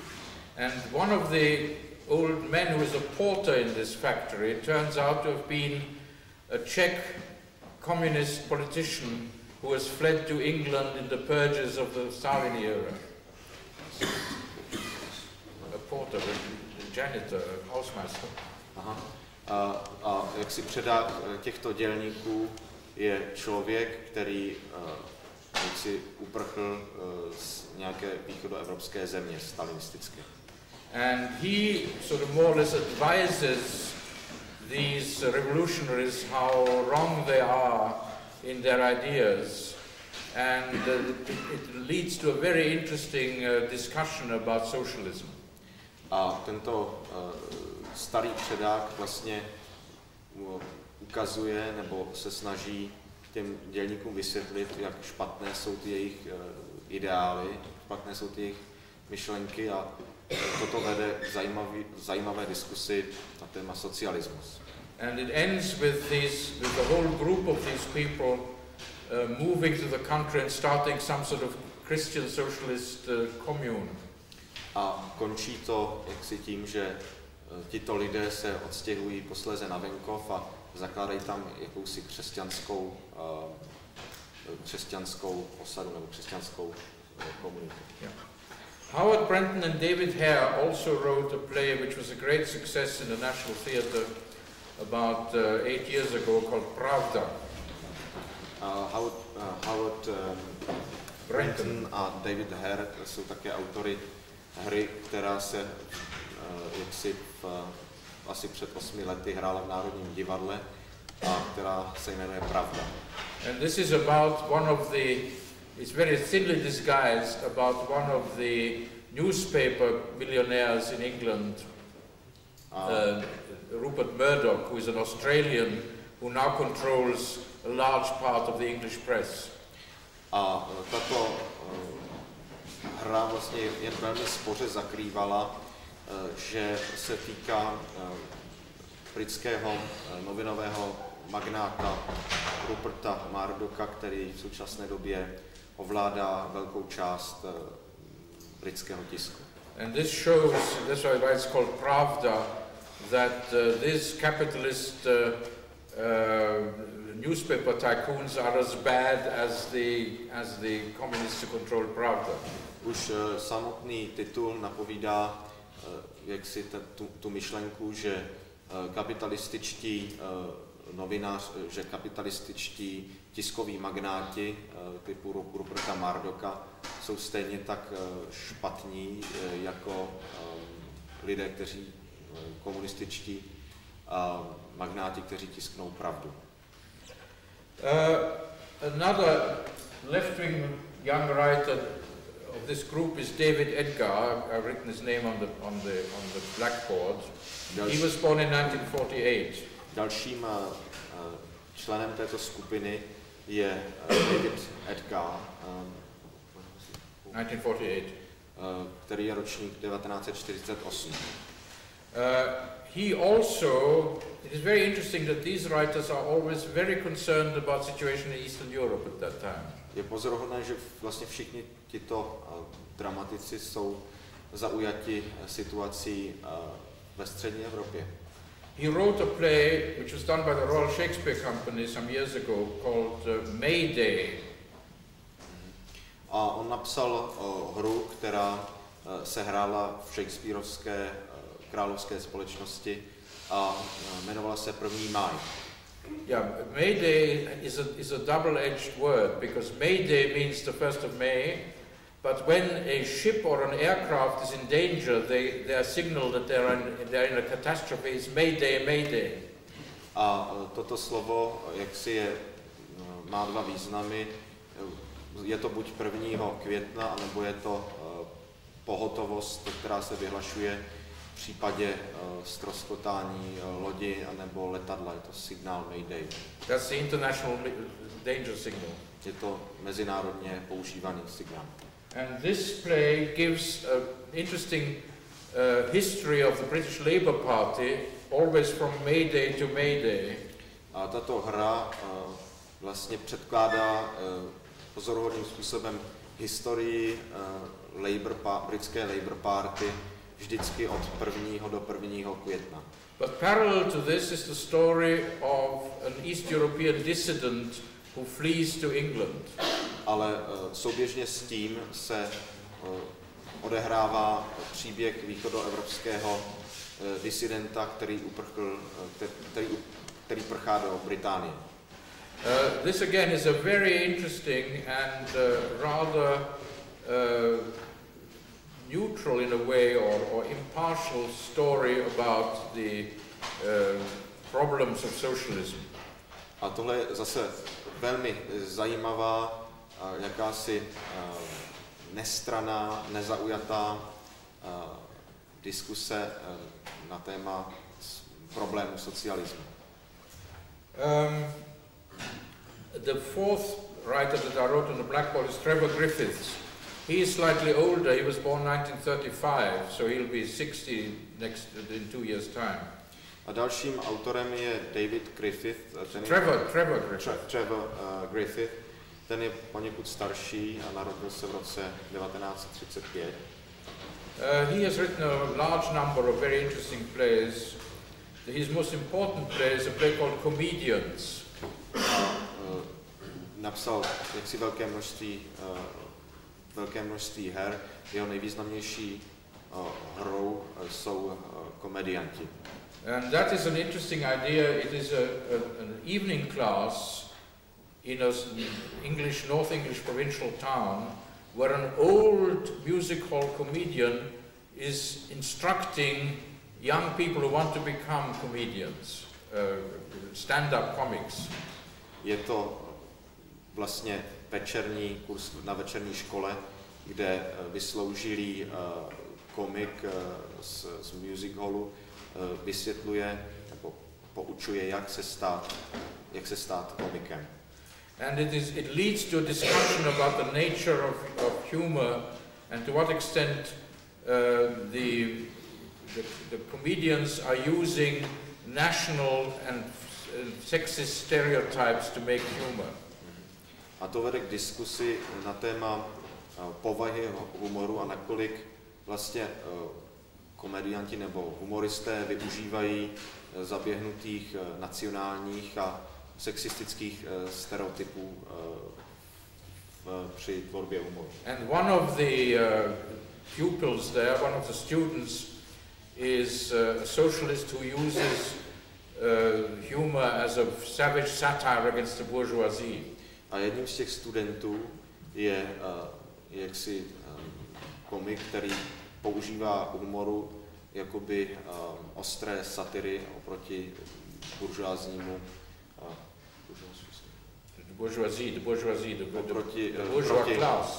proti buržoázii. Ten titul vychází jaksi z toho stolu, kde u něhož se vlastně rokovalo o nových formách toho státu a jaksi záměrem nebo důsledku toho, že on se snažil nějakým způsobem ospravedlnit ty své myšlenky a uchovat si některé ty ideály, tak jak si nastínil, že celá sametová revoluce byla zinscenovaná KGB a že že Václav Havel je jedním z jejich loutek. Yeah, that was a very unsuccessful play and it didn't last very long, and I think it has more or less made him silent now. Similarly, Howard Brenton collaborated with another writer, Tariq Ali, in a play called Moscow Gold, which was done by the Royal Shakespeare Company, which was about Gorbachev and the Russian situation, which was completely wrong, and by the time it was done, it was already out of date. So again, they were unable to try and justify their former position. Tohle to byla velmi neúspěšná hra, také se dlouho nehrála. Zanedlouho poté se Moscow Gold. The other one is called Tariq Ali. He's Iraqi.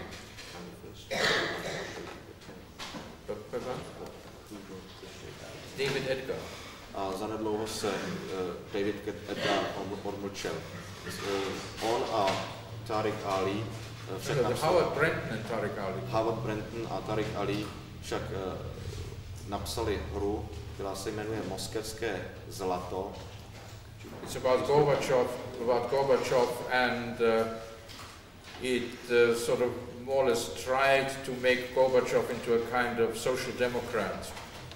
Tato hra je o Gorbačovovi a vlastně v této hře se Gorbačova pokouší udělat jakéhosi sociálního demokrata. And the villain of the piece was Yeltsin. A jak si tím hlavním padouchem celé té hře byl Jelcin. And by the time they did the play, Gorbachev was already out. A než tu hru dopsali, tak Gorbačov už nebyl u moci. So I think that these left-wing writers are in a considerable crisis now. Tak si myslím, že tito levicoví spisovatelé prožívají teď dlouhodobou krizi. One of the best left-wing writers is the leading woman playwright in England at the moment, Carol Churchill. Is she known here?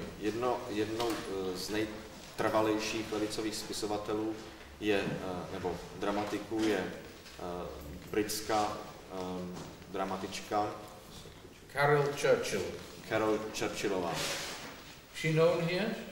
Je tu známa? No? She's a very important writer and I think is one of the best English dramatists now.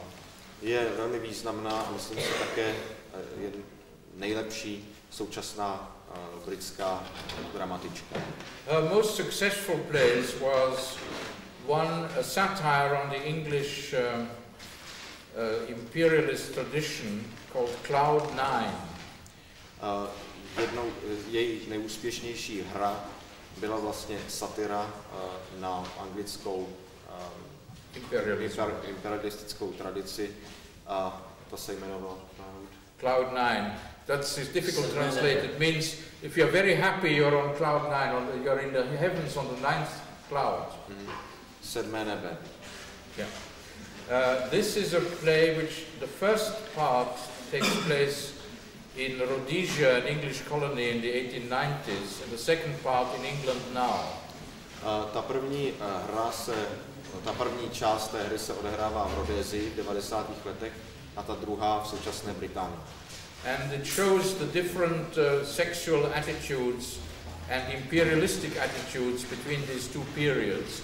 And the interesting thing about it is that the characters who were played by women in the first part are played by men in the second, and they've changed the sexes.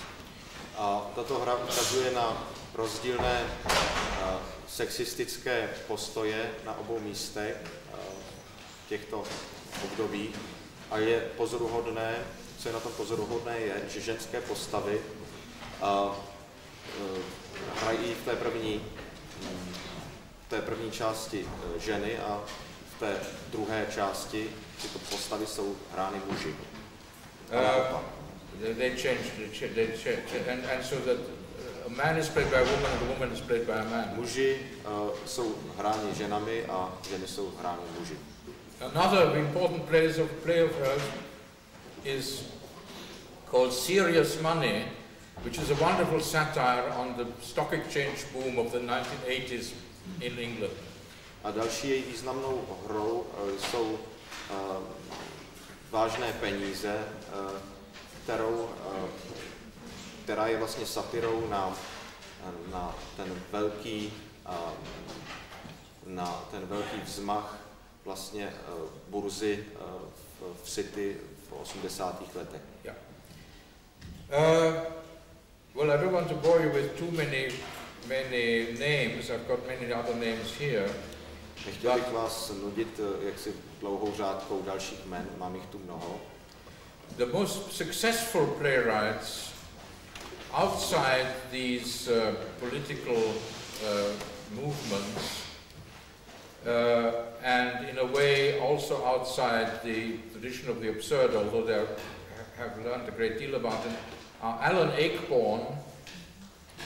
Shall I write that down? Is he dalšími úspěšnými spisovateli mimo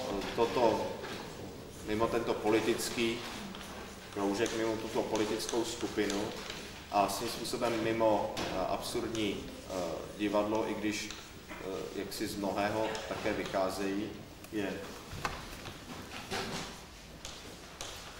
And the other one I want to mention is Scott Stoppard. Alan Ayckbourn is originally an actor, and I know him quite well because when I was head of the drama department of the BBC, he was one of the producers in my department. Alan Ayckbourn je původním povoláním herec a já ho znám jako vedoucí toho dramatického útvaru BBC velmi dobře, protože byl jedním director, yes, režisér. Protože to byl režisér. He is now one of the most successful playwrights in the world. He makes more money than anybody else except perhaps Neil Simon. A v současné době je to jeden z nejlépe placených herců na světě, vydělává skoro nejvíc peněz, ale vydělává spoustu peněz, všem ne tolik jako Neil Simon. He is the greatest master of farce and the farcical plot that I think since Feydeau. Je velkým mistrem frašky, děje frašky, hned po Feydeau, Georges Feydeau. Po Georgi Fedorovi. Feydeau, not Feydeau. Feydeau. He is absolutely skillful and does the most amazing things. To give you just one example, he's written a play which is a trilogy, 3 plays called Norman Conquests. Je velmi obratný, napsal trilogii her, 3 her, napsal trilogii, která se nazývá normandské Conquests. Yeah. This was played on 3 successive nights. Normandské zábory, no. Yeah. Tyto se hrály 3 večery po sobě. And one of these plays takes place in the dining room, one in the sitting room, in the living room, and one in the garden. And the idea is that these 3 plays take place at exactly the same time at the same place. And every time one character leaves the stage in one of the plays, he enters the stage in the other one. So that you can see what happens in one room, and then you can see what happens at the same time in the other room, and finally what happens at the same time in the garden.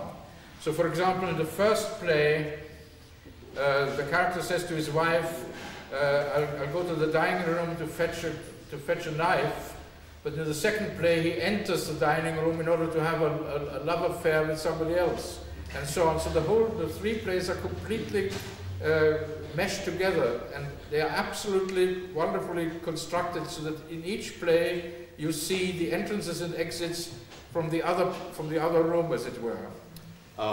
Tato hra, vlastně tyto hry se odehrávají na 3 místech a odehrávají se současně. Jedna hra se odehrává, nebo vlastně jedním tím místem je jídelna, druhým je obývací pokoj a třetím je zahrada.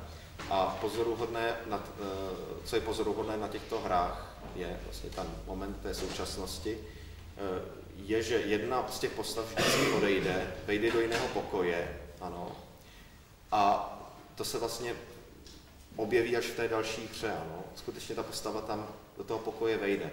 Například muž odejde z jídelny s tím, že přinese nůž, a v té další hře, která vlastně jakoby časově je paralelní, ano, on skutečně vchází do té kuchyně, ne do kuchyně, ale na zahradu, kde místo toho, aby přinesl nůž, tak jak se začíná milostné pletky. He has written other plays in which, for example, after each scene, they are tossing a coin whether they should go this way or that way, how the next scene should be. There are always 2 alternatives.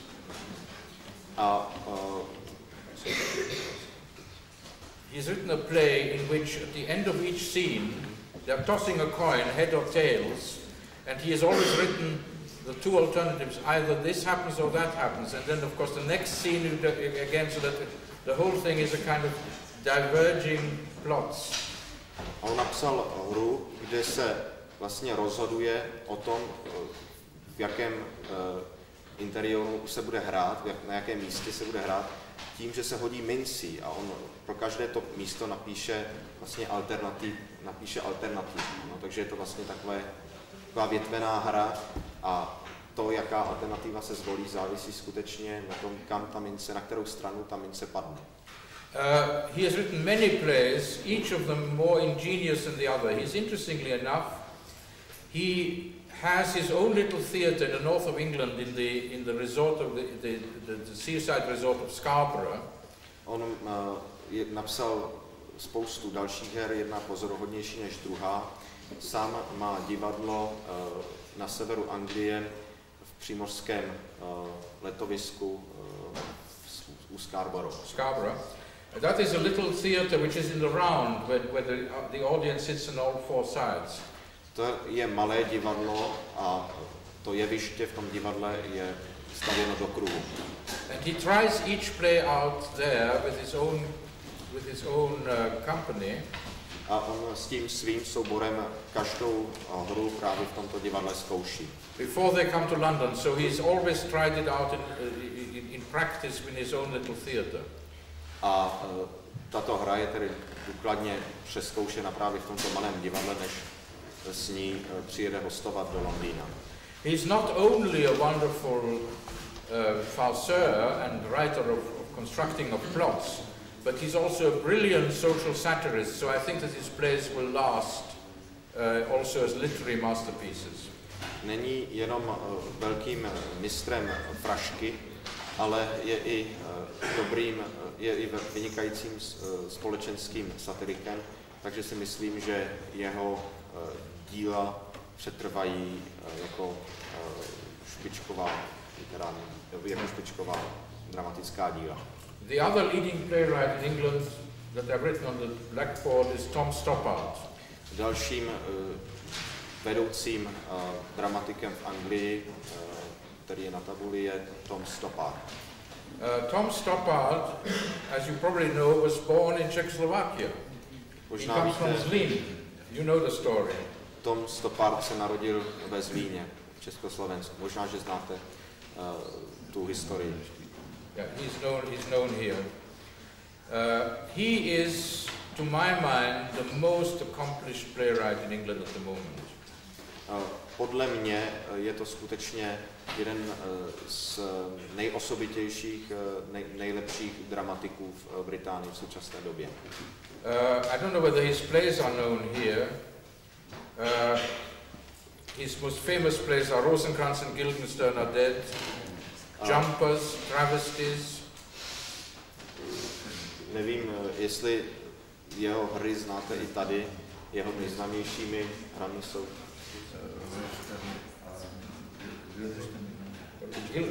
Rosencrantz and Guildenstern are dead. Rosencrantz a Guildenstern jsou jak? Jsou mrtví. Guildenstern jsou mrtví. Yeah. And Jumpers. Jumpers like People who jump up and down. Akrobati. Yeah, that's it. And Travesties. A směšno rodinské travestie. And his present latest play, which is at the National Theatre, which is, I think, brilliant, is called Arcadia. A jeho poslední hra, současná hra, která se právě produkuje v Národním divadle, se jmenuje Arcadie. Stoppard, I don't know to what extent his plays are known here. Nevím, nakolik ho tady znáte. Yes, yeah. Well, Arcadia is his latest. Is a very his most brilliant aspect is that he is a highly intellectual writer who can also write the most amusing kind of plays on really important themes. Jeho význačným rysem je to, že píše intelektuální, ale zábavné amusing hry na současná témata. Arcadia, his latest play, for example, he deals with the latest scientific fashion chaos theory. V Arkádii se zabývá například posledními vědeckými teoriemi o chaosu. Chaos theory, I don't know whether that is known here. But at the same time, it's also a play about the difficulties of literary research, because it's about somebody who's researching the life of Lord Byron. Ale týká se také těžkostí a svízelí ve studiu literatury, například ve studiu Byronova. Lord Byron. No, his life.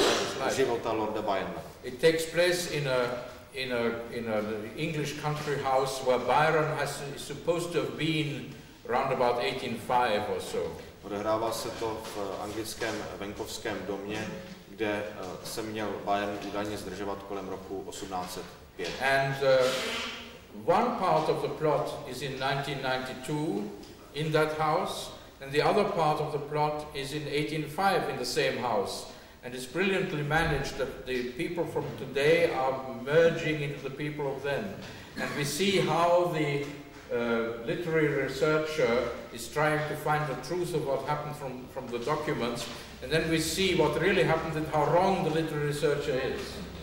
Takže vlastně první část té hry se odehrává v roce 92 v současnosti a další v tom roce 1805 a ti lidé, ty kritici současní mohou, vlastně se dostávají do toho roku 1805, dostávají se do styku s lidmi, kteří žili tenkrát a vlastně ukazuje se, jak scestné jsou ty jejich závěry, jak scestné jsou ty jejich výzkumy, když přicházejí do styku s tou realitou. And this is a brilliant play and an immense success. That's his latest, so that you are really up to date with him now. A tohle to je opravdu skvělá hra a také velmi úspěšná, co se týče současnosti. Well, the time has gone quite far. No, yeah? Я отметил насколько в Америке. After pause, okay, good, yeah. So wenn wir weitermachen, kommt noch Leute rein.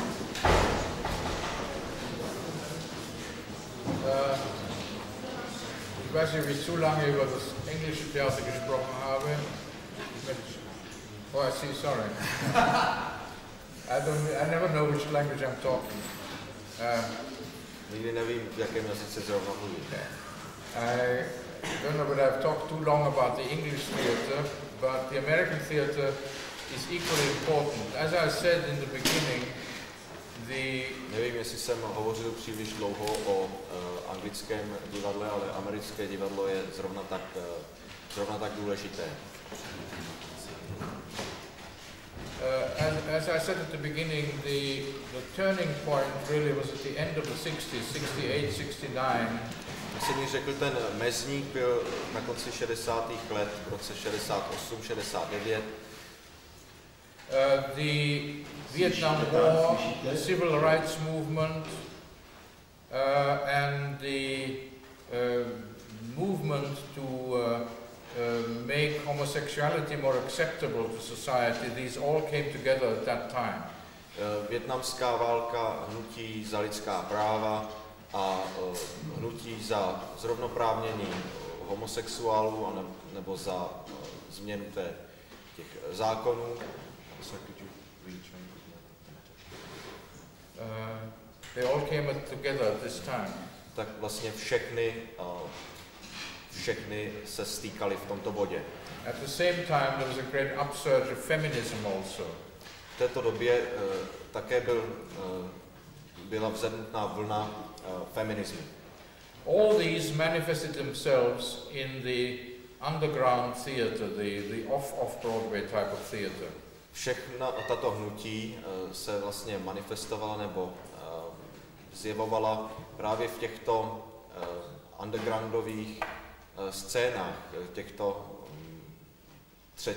vlastně v těchto divadlech na okraji toho divadelního dění, mimo Broadway. The American theatre, as I said before, is completely split between the highly commercial Broadway theatre and the underground theatre. Jak jsem řekl, to americké divadlo je vysoce jaksi rozděleno na to komerční divadlo, Broadway divadlo, a na ta avantgardní divadla. The so-called off-Broadway theatre, which is the theatre that is not only just off-Broadway, but off the off-Broadway theatre, because the off-Broadway theatre is a slightly cheaper, middle-type theatre in New York. Is started in the 1960s in the back rooms of cafes and other premises, church halls and so on. Tato divadla, kterým se tady říká off, to znamená, že nejsou to ani ta v uvozovkách druhořadá divadla mimo Broadway. Ta druhořadá divadla bychom mohli za druhořadá divadla nebo off theatres bychom mohli označit taková ta střední divadla, levnější divadla v New Yorku. Tak tato off divadla začínala začátkem 60. let zpravidla v kavárnách a v church halls a jaksi v kostelech. Perhaps if I first talk a little bit about the Broadway theatre and its fate, and then about some of the leading playwrights, and perhaps at the end about the avant-garde. So I have 3 short chapters. Snad bych mohl promluvit o Broadway, o těch divadlech na Broadway, pak bych se mohl zmínit o významných dramaticích a nakonec přejít na ta avantgardní divadla, takže bych to shrnul ve 3 kapitolách. The Broadway theatre is now very largely devoted to musicals. Very few plays with spoken text are done on Broadway. V současné době ta divadla na Broadway jsou zaměřena hlavně na muzikály. Člověk tam najde málo jaksi mluveného textu. And I think the Broadway musical has become one of the major American art forms. A řekl bych, že broadwayský muzikál se stal jednou z nejvýznamnějších a z největších amerických divadelních forem.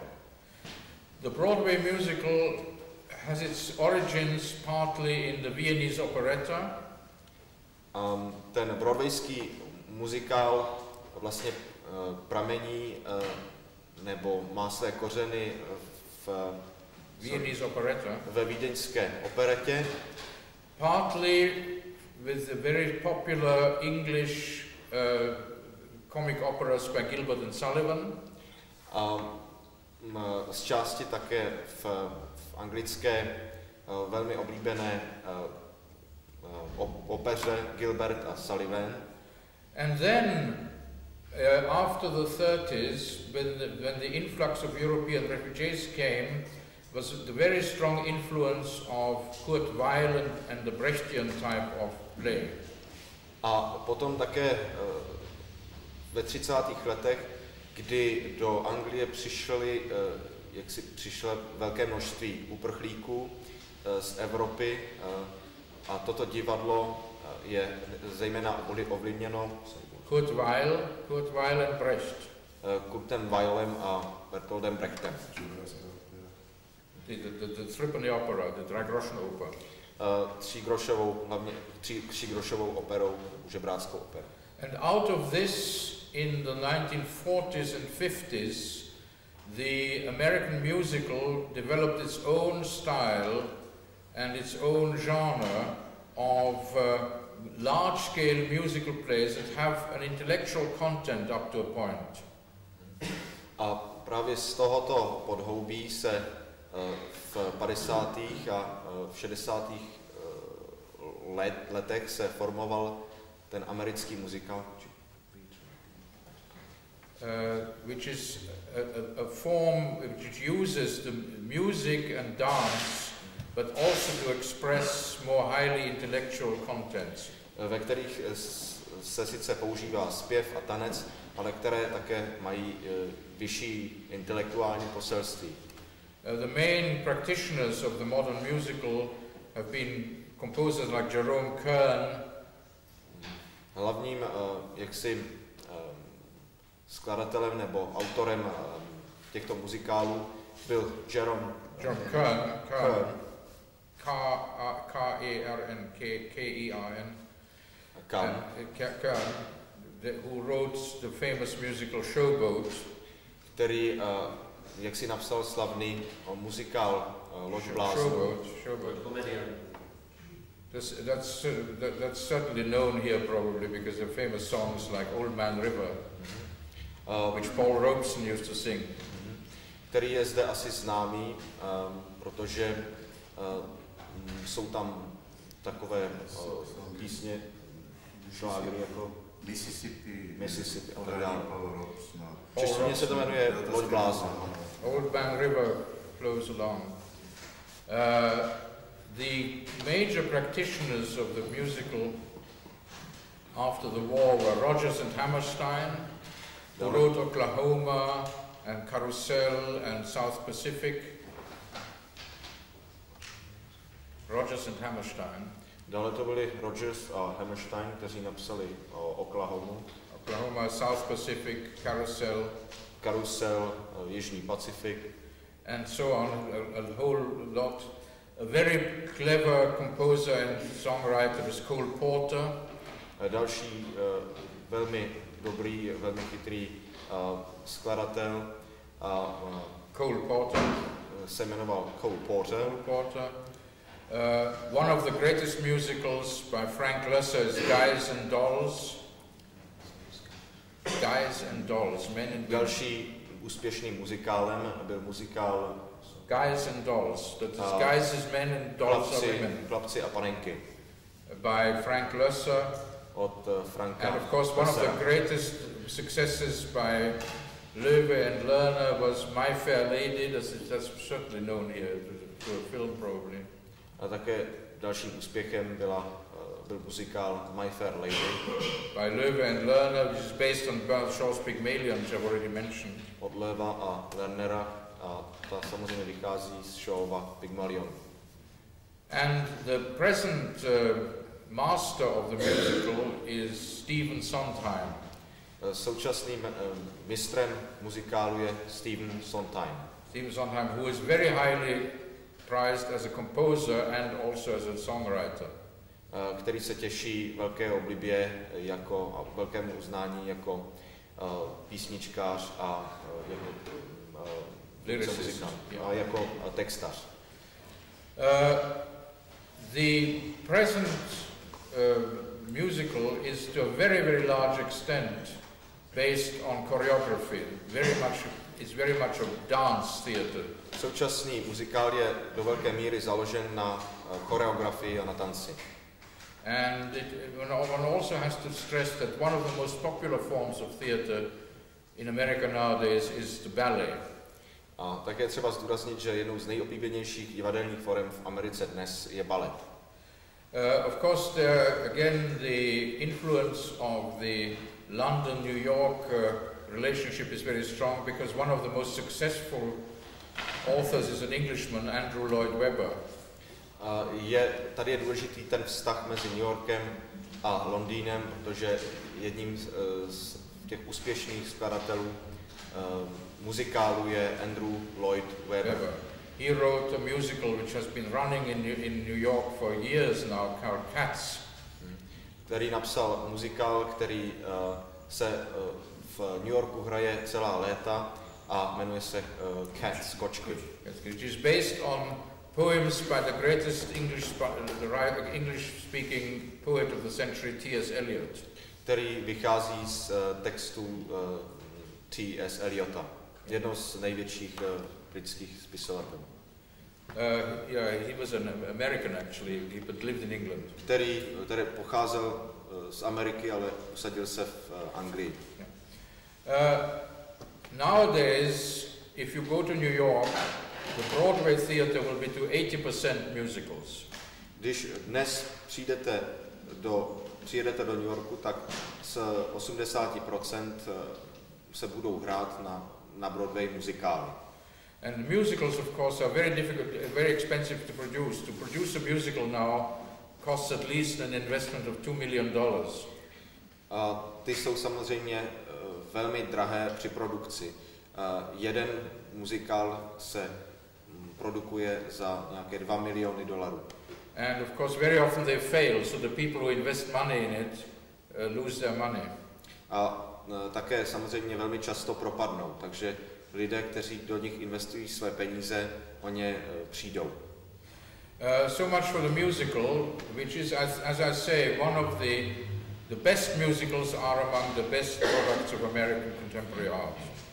Tak tolik muzikálů, jak jsem řekl, dobré muzikály patří k tomu dobrému v americké divadelní produkci. To go now to the authors who write plays that can be translated and are based on spoken texts.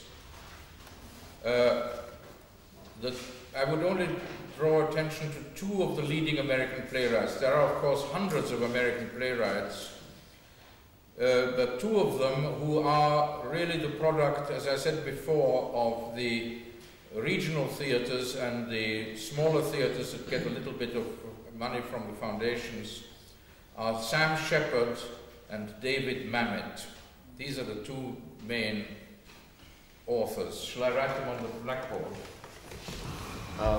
Takže teď bych přešel k dalším autorům americkým. Jejich hry se dají překládat, jsou založeny na mluvených textech. Zmínil bych se zejména o dvou z těch autorů, kteří pochází z provinčních divadel, z těch menších divadel, Samu Shepardovi a Davidu Amitovi.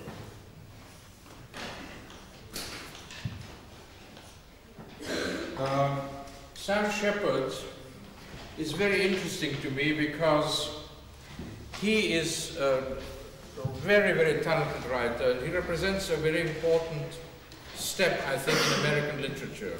Pro mě je Sam Shepard velmi zajímavý, je to velmi talentovaný dramatik a představuje velmi významný krok v americkém dramatu. He, to me, represents a new type of framework of reference for a writer. Pro mě představuje vlastně a new framework of reference to a writer, a new the images that he uses. Okay. Takže pro mě představuje vlastně další jako zdroj pro ostatní spisovatele. European writers go back to classical Greek and Roman literature, to Shakespeare and the whole European, as it were, the underlying mythology of Europe. Evropští dramatikové vycházejí hlavně ze starého Řecka, z Říma, vracejí se k Shakespeareovi, ale vycházejí také z celkové evropské mytologie. Greek and Roman mythology and so on. Whereas Sam Shepard represents a generation who have completely cut this connection to Europe. A zatímco Sam Shepard je jedním z generace, která naprosto přetěla tohleto pouto s Evropou, nebo tohleto spojení s Evropou. Instead of the European background, he uses the American popular culture. He uses, namísto evropské mytologie, namísto toho evropského pozadí používá americkou spotřební nebo lidovou kulturu. He uses the Western film, science fiction. Používá westerny, vědecko-fantastické filmy. The thriller, the crime story. Thrillery, detektivky. Then Walt Disney cartoons. Kreslené filmy Walta Disneye. And all sorts of other comic strips and so on. So that you have here a completely new type of mythology which he uses out of the popular culture. Dále zkreslené seriály, takže tady vlastně vzniká úplně nový svět mytologie té americké lidové kultury, kterou používá. And I think that's a very significant development because it really presents a new type of reference material which, owing to the fact that the American popular culture is now available through television and film all over the world and through pop music, presents a completely new background for the world's culture also. Tohle si myslím, že je opravdu významný bod nebo významný krok, protože vlastně americká spotřební kultura vzniká tady vlastně nový referent a je dostupná celému světu prostřednictvím mass médií. Vlastně tak obohacuje světovou kulturu. One of the main influences structurally on Sam Shepard is the American popular music, particularly jazz. Jedním z velkých vlivů na Sheparda je jazz. He himself is an accomplished jazz musician. He very often accompanies his own plays on percussion instruments. On sám je velmi dobrým jazzovým muzikantem a sám také své hry doprovází na perkuse a na podobné nástroje. The structure of his plays also derives to a certain extent from jazz, because he tends to have a group of characters who interact and then from time to time, one of them steps forward and has a long monologue, which is the equivalent to the solo number in a jazz combo. He then steps back, and the other one steps forward and has himself a long monologue. And the whole way in which he writes his plays is improvisational. A ta jeho dramata se jazzu blíží také strukturně. To znamená, on má například skupinu herců, z nichž čas od času jeden vystoupí a má jaksi delší monolog, potom zase ustoupí a následuje ho někdo jiný, což se velmi podobá jaksi s jazzovým sólům a jeho hry jsou také do velké míry založeny na improvizaci.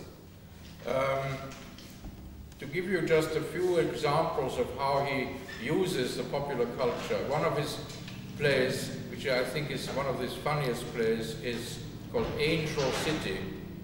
Angel City is Los Angeles, the city of angels.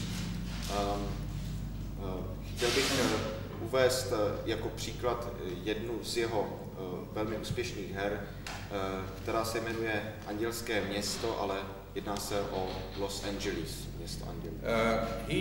In this play he uses his own experience when he was hired as a scriptwriter in Hollywood. On v těchto in this play he uses his experience when he was hired as a scriptwriter in Hollywood. V této hře jak si využívá svých zkušeností scénáristy, když ještě pracoval, když byl ještě najímán na scénáře v Hollywoodu. The hero of this play is a young man who has studied Indian popular culture, the American Indian popular culture. Hrdinou jaksi této hry je mladý člověk, který se zabývá indiánskou spotřební kulturou. And he is hired by a film studio who want to produce a monster and catastrophe film. You know those monster and catastrophe films? They are part of the American popular culture. Because he knows about American Indians, they want him to invent the most terrible monster and the most terrible catastrophe. On je nakonec najat velkým filmovým studiem, které od něj chce scénář na katastrofický film, ve kterém hlavní teda roli hraje příšera, a chtějí od něj, aby na základě svých znalostí té kultury přišel s monstrem, s příšerou, která bude zvlášť hrozná. And so he is sitting in his office and trying to invent these monsters, but he has no ideas about it. And the producers come from time to ask how he's getting on.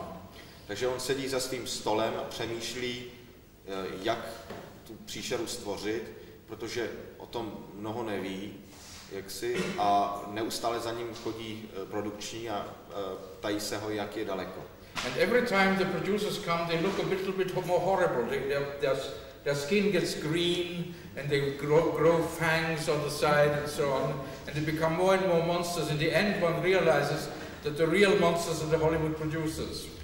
A vlastně pokaždé, když ty produkční přijdou, tak vlastně se té příšeře nebo vypadají hůř a hůř, jsou zelení, rostou jim tesáky a nakonec to tady vyznívá jaksi v ten závěr, že největší příšerou jsou hollywoodští producenti. That is a very witty play, which is, I think, excellent. Je to velmi vtipná hra, která si myslím je výtečná. Another play in which he uses popular music is called The Tooth of Crime. Další hra, ve které hodně využívá pop music, se nazývá Zub zločinu. That uses the anthropological fact that in many primitive cultures, every year the king or the chief has to fight with the challenger, and only if he wins against him can he continue to be the king. If he loses, he's killed. Ta čerpá z antropologických faktů nebo antropologických znalostí o kulturách, kde jaksi ten náčelník nebo král musí se po určité době utkat s nějakým svým protivníkem, aby mohl pokračovat v té své vládě. And this play takes place in the house of the ruling rock singer who is number 1 in the charts. A tato hra se odehrává v domě rockového zpěváka, který vévodí tomu žebříčku pop music. And he is visited by his challenger, the man who is number 2 on the charts. A přijde ho navštívit jaksi jeho protivník, který je v té příčce na druhém místě. And then they have a fight between them where each sings his latest pop song. A potom mezi nimi probíhá souboj, ve kterém každý z nich zpívá svůj poslední hit, pop music. Yeah. And the challenger is better than the other one, and the first one, who was number 1, loses his position and he goes out and shoots himself. A ten protivník nakonec zvítězí, protože ta jeho písnička je lepší a ten jaksi bývalý rockový zpěvák, který byl na prvním místě, odchází a zastřelí se. These are just 2 examples of the way in which Sam Shepard uses the popular culture for really very serious drama. To jsou jen takové 2 příklady toho, jak Sam Shepard využívá vlastně tuto spotřební popular culture k tomu, aby se zabýval vážnými tématy. He is of course also a very good actor, and he appears in films. You probably have seen him in the films. Vedle toho je také velmi dobrým hercem a vy už jste ho možná viděli v nějakém filmu. And his later plays have a very strong analysis of what he regards as the great failing of present-day American culture, which is the suburbanization of America. V těch svých posledních hrách se zabývá analýzou toho, zač považuje, nebo toho, co on sám považuje za úpadek americké městské kultury a the other important playwright who I think is as important as Sam Shepard is David Mamet.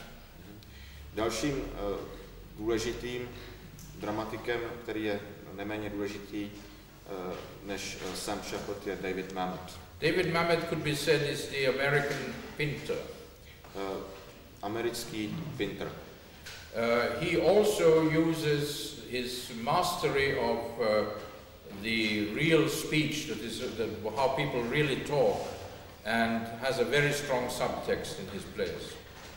Využívá své mistrovství v lidovém jazyce, nebo v tom jazyce, jakým lidé opravdu mluví. And he uses a very laconic dialogue, very short speeches and so on.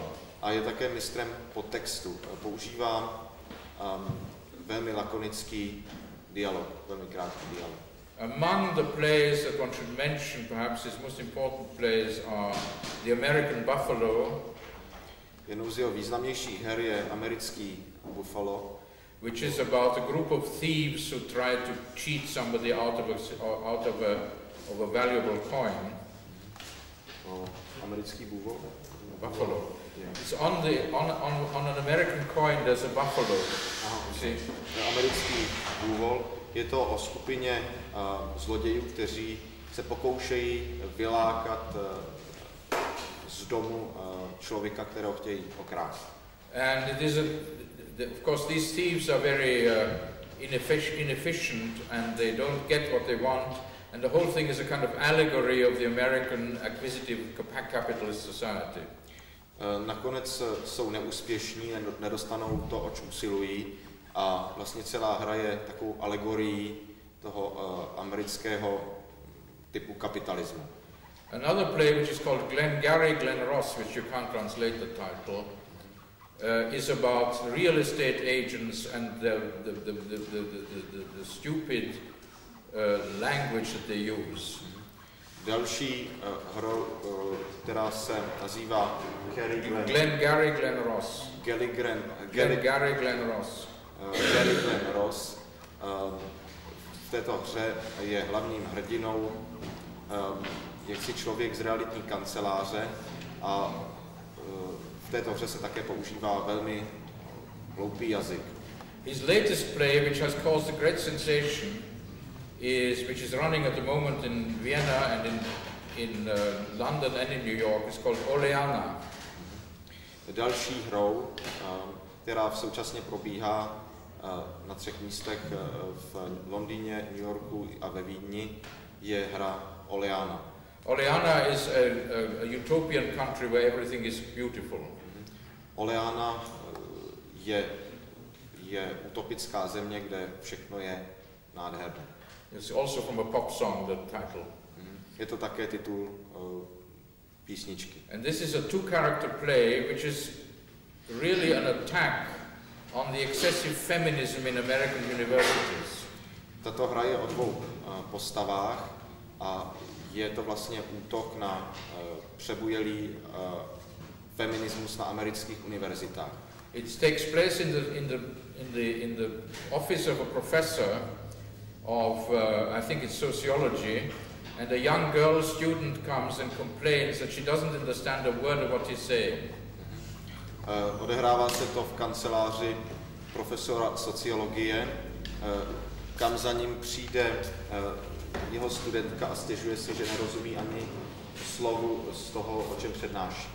And obviously she is very badly prepared by her school, so she's not very educated. And this professor gets rather sorry for her, and he taps her on the shoulder and says, "We'll do something about it. I'll help you." Podle všeho je opravdu špatně připravená svojí školou a ten profesor jaksi přijde mu jí líto a poklepe jí na rameno a říká jí něco s tím, ať se nebojí, že s tím něco udělá. And in the next act she has been recruited by a feminist group, and she comes back and accuses him of having wanted to rape her because he touched her shoulder. A v další scéně je je najata feministickým kroužkem, vrací se za tím profesorem a obviní ho z pokusu o znásilnění.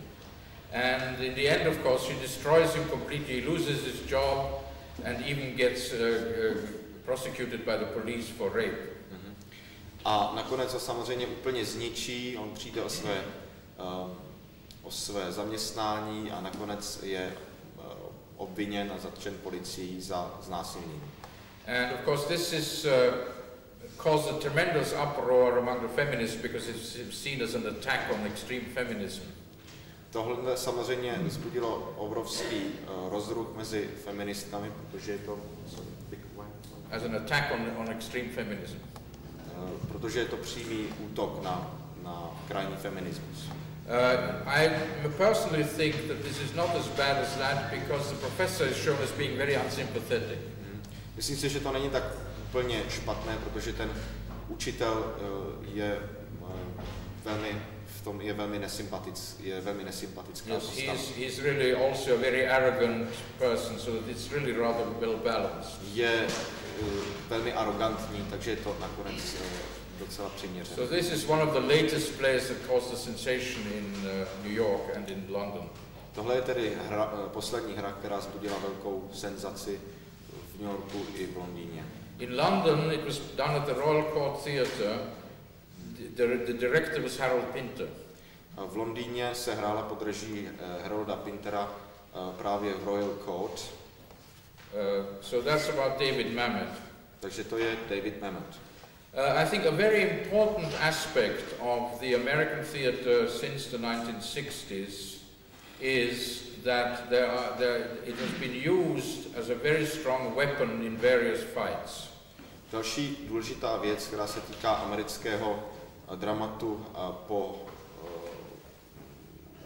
jaksi od 60. let, je, že to drama vlastně sloužilo jako ostrá zbraň. In various fights for political and social change. v různých bojích za společenské a politické změny. There has been a very strong theater by blacks. Také černoši se zabývají divadlem a to divadlo je velmi silné. A very strong theater by feminists. Velmi silné feministické divadlo. And above all also a very strong element of theater about homosexuality and homosexuals. A také především velmi silné divadlo, které se zabývá homosexualitou a těmi přiléhajícími otázkami. And since a few years ago the AIDS epidemic has become so topical, the homosexual theater has become more and more concerned with the problem of AIDS. A protože už několik let je problém AIDS velmi aktuálním, homosexuální divadlo se jím zabývá. It is very interesting because, of course, many of the leading playwrights in America have always been homosexuals, but until about 1969 one couldn't openly admit that. To je velmi důležité, protože mnoho z vedoucích předních amerických dramatiků bylo homosexuály, nebo byli homosexuálové. They couldn't, until about 1969 you couldn't openly talk about that. Ale nemohli o tom mluvit otevřeně až do roku 1969. So people like Tennessee Williams and Edward Albee had to disguise their homosexual themes. Takže lidé jako Tennessee Williams a Edward Albee museli jak si to držet v tajnosti. And now suddenly there is a whole host of plays about homosexuals and about AIDS. A nyní tu máme spoustu her o homosexualitě a o AIDS. The most interesting play, which is now being done both in London and New York, is a play called Angels in America by Tony Kushner.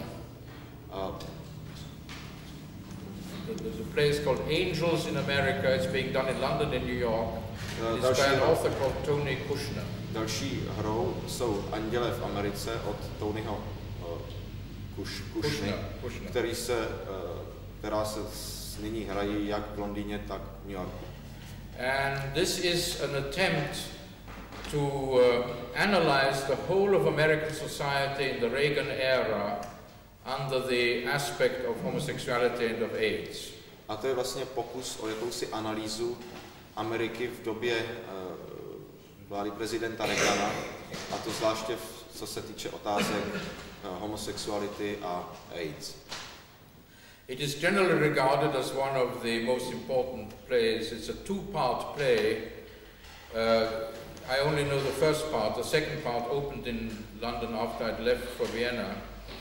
It is a very important epic play about which in a way raises the question of AIDS to a kind of cosmic level. It's a play in two parts. Tato hra je dvoudílná. The first part is called The Millennium Approaches. Ten první díl se nazývá Millennium nebo Zlatý věk přichází. Comes nearer. Zlatý věk přichází. And the second part is called Perestroika. A druhý díl se jmenuje Perestroika. And as I say, I only know the first part because the second part is only just opened in London, and since I left. Já jsem bohužel viděl jenom ten první díl, ten druhý díl se začíná hrát v Londýně, ale mezi tím jsem odjel, takže jsem ho neviděl. And as I say, it raises the whole question of homosexuality and AIDS to a sort of cosmic level as being the illness of the century. A vlastně v této hře se AIDS pozvedává až na nějakou kosmickou úroveň jako nemoc století.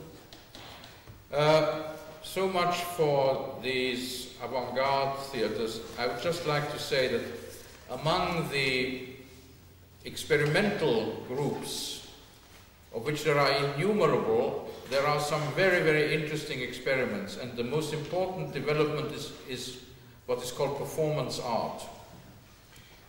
Takže tolik k těm avantgardním divadlům. Těch scén je samozřejmě velmi mnoho, ale já bych se rád ještě zmínil bych se o několika experimentech a jedním z těch důležitých experimentů je performance. This is a new kind of theatre which comes out of mostly of painters and sculptors who are doing it, visual artists. A toto je úplně nový typ divadla a vychází z vizuálního umění, stojí za ním zpravidla malíři a sochaři. These are spectacles that have no real plot, no characters, and only visual impressions. Tyto hry nemají příliš mnoho děje a jsou to vlastně jakési, nakládají se hlavně na vizuálních efektech. The most important artist in this field, and I only want to mention one, is Robert Wilson. I don't know whether his name is known here. Na tomto poli je velmi důležitý Robert Wilson. Nevím, jestli ho tu znáte. Robert Wilson is a wonderful master of scenography and of lighting. Robert Wilson je skvělým mistrem scénografie a osvětlení. And he has an approach which is very, very original and interesting. He does spectacles of extreme slowness and a great deal of repetition in them. A jeho přístup je také velmi originální a zajímavý, protože ty jeho hry jsou velmi zpomalené. Extreme slowness and repetition, a lot of repetition. Často jim dochází k různému opakování. It very often takes 15 minutes for one character to go from one side of the stage to the next one, so slowly. Často trvá jedné postavě 15 minut, než dojde z jednoho konce jeviště na druhé. But these spectacles don't become boring because they are so beautiful to look at. Ale tyto hry nejsou vůbec nudné, protože se na ně nádherně dívá. And in a way, these very slow, repetitious images are, to my mind, a way to teach people to concentrate and to see the detail of the world around them. A to proto, že tyto nádherné obrazy, zpomalené obrazy, podle mě mají za cíl člověka soustředit a upozornit ho na detaily. Yes, concentrate on the details and concentrate the attention on the world around them. A soustředit jejich pozornost na svět kolem nich. In a way, one can say that this is a kind of theatre which is a school of meditation. Svým způsobem je možné říci, že tento druh divadla je školou meditace. And Robert Wilson's spectacles are very expensive, so they can't very often be done in America. So he has been working in Europe, largely in Germany and France, where the theatre is more highly subsidized.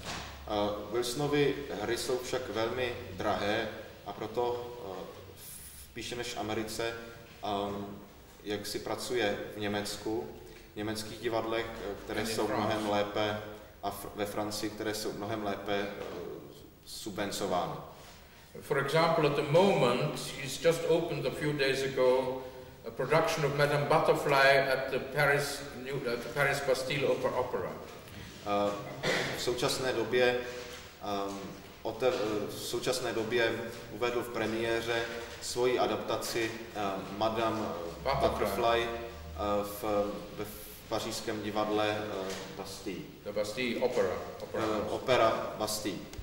And here again, he's now using these techniques to produce conventional plays and operas, but again with extreme stillness and very little movement and very beautiful static pictures.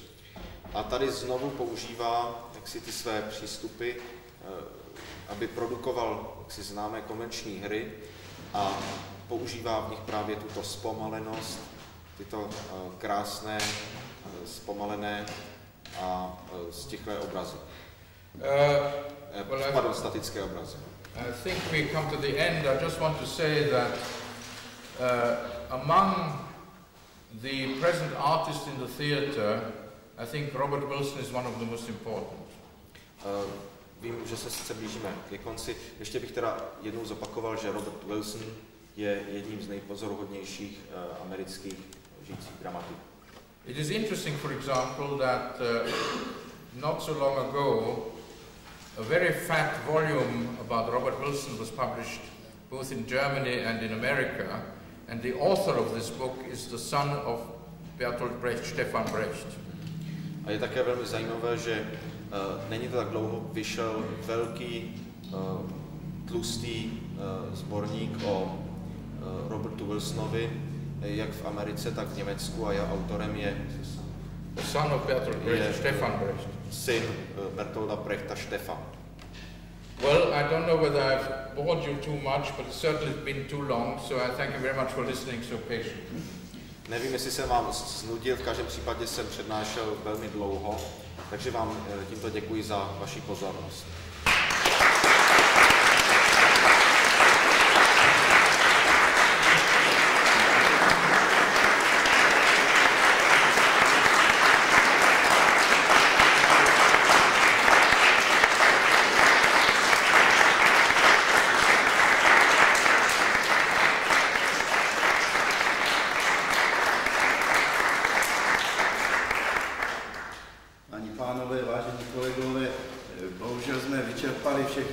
Čas, ale přece jenom ještě teda v tom nabitém programu dnešního dne bych rád vyhloubil aspoň 10 minut na vaše dotazy, aby jsme měli možnost se vyjádřit.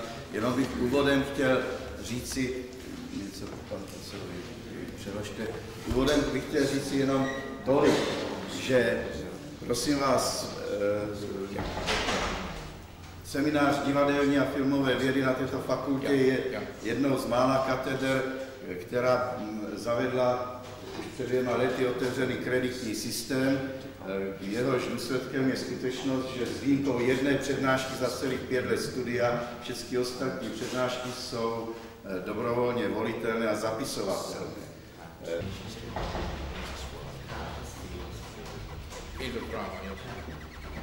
Well, that is a little book which I wrote because I felt that the field of semiotics. Je to malá knížečka, kterou jsem napsal, protože jsem cítil, že pole semiotiky the field of semiotics was becoming so full of technical terms and jargon and pseudoscience that I wanted to do something very simple about semiotics. Se zanášelo spoustou termínů, spoustou vědy, takže jsem chtěl napsat něco, co by bylo jednoduché o semiotice. Because I felt that in a way semiotics is the best way of introducing directors to their craft. A protože si myslím, že svým způsobem semiotika je jedním z nejlepších způsobů, jak seznámit režiséry s jejich řemeslem. So in a way I felt that one has to present semiotics so that people who are not professional philosophers can understand it. Svým způsobem jsem cítil, že zapotřebí, aby se semiotika vykládala takovým způsobem, aby i lidé, kteří nejsou profesionálními filozofy, ji mohli porozumět. And in a way I think much of the literature on semiotics looks much more complicated than semiotics really is. Semiotics is a very simple way of approaching how to the art of how to produce meaning in the theatre. Myslím si, že tím způsobem literatura o semiotice je mnohem složitější než semiotika sama. Semiotika je jenom způsob, nebo je jenom způsob, jak umění předává význam, jak se vyjadřuje. So I don't make any big claims for this book. It's very simple, perhaps oversimple, but I think it is quite useful for people who want to learn how to become directors. Takže bych na ní nekladl tak velký důraz. Myslím si, že je to velmi jednoduchá kniha a je tady určená lidem, kteří se chtějí zabývat režií.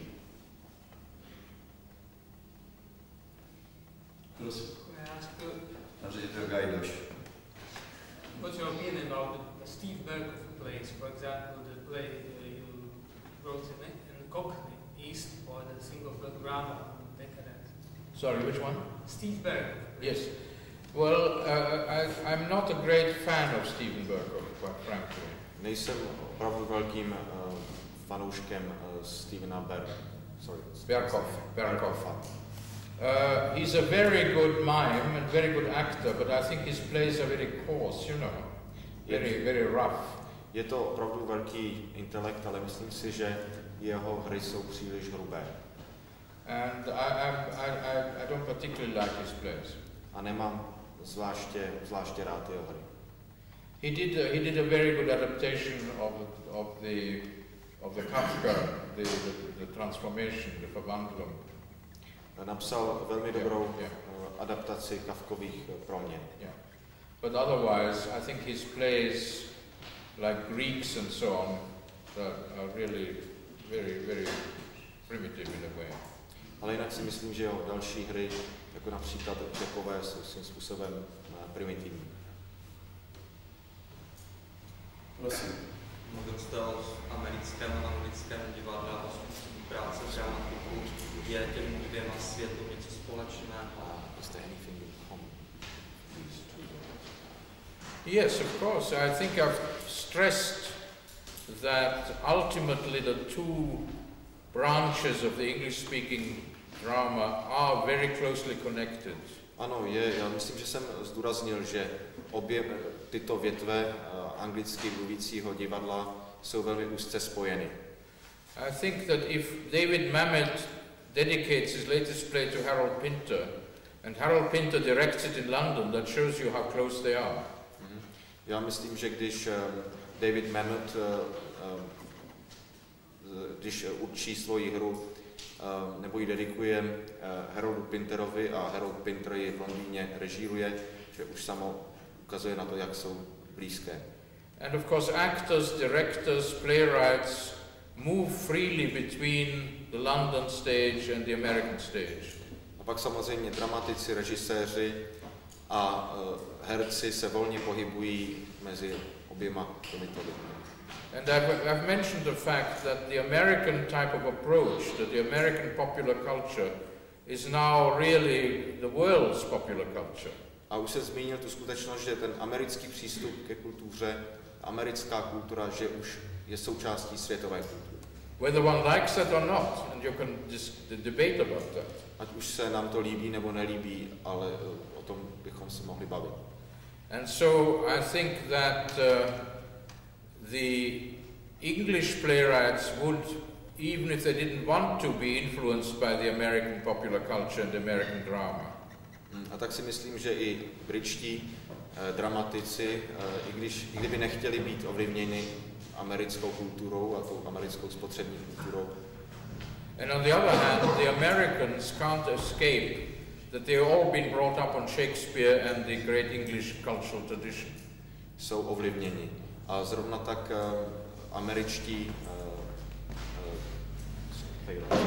američtí dramatici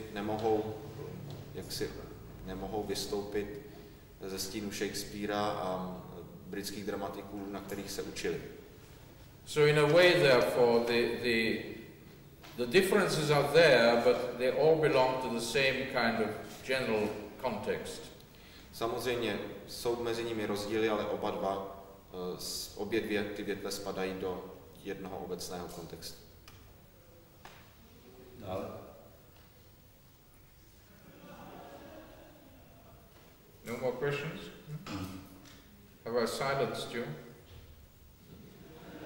Žádné další otázky? Aby měl dotaz, jakým způsobem pan profesor od praktické divadelní práce se dostal k teorii v divadelní vědě a jakým způsobem čerpá ještě ze svých praktických zkušeností režiséra a vedoucího dramatického oddělení BBC v Londýně.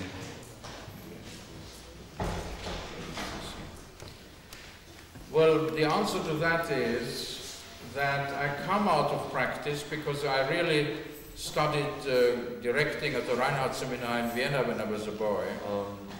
Odpovědí je, že skutečně jako vycházím z praxe, protože jsem studoval režii na Reinhardtově institutu ve Vídni, jako, kde jsem studoval jako. So I came out of practice and I really regard that theory is only justified if it helps the practice. Takže vycházím z praxe a skutečně zastávám názor, že teorie je užitečná, pokud napomáhá praxi.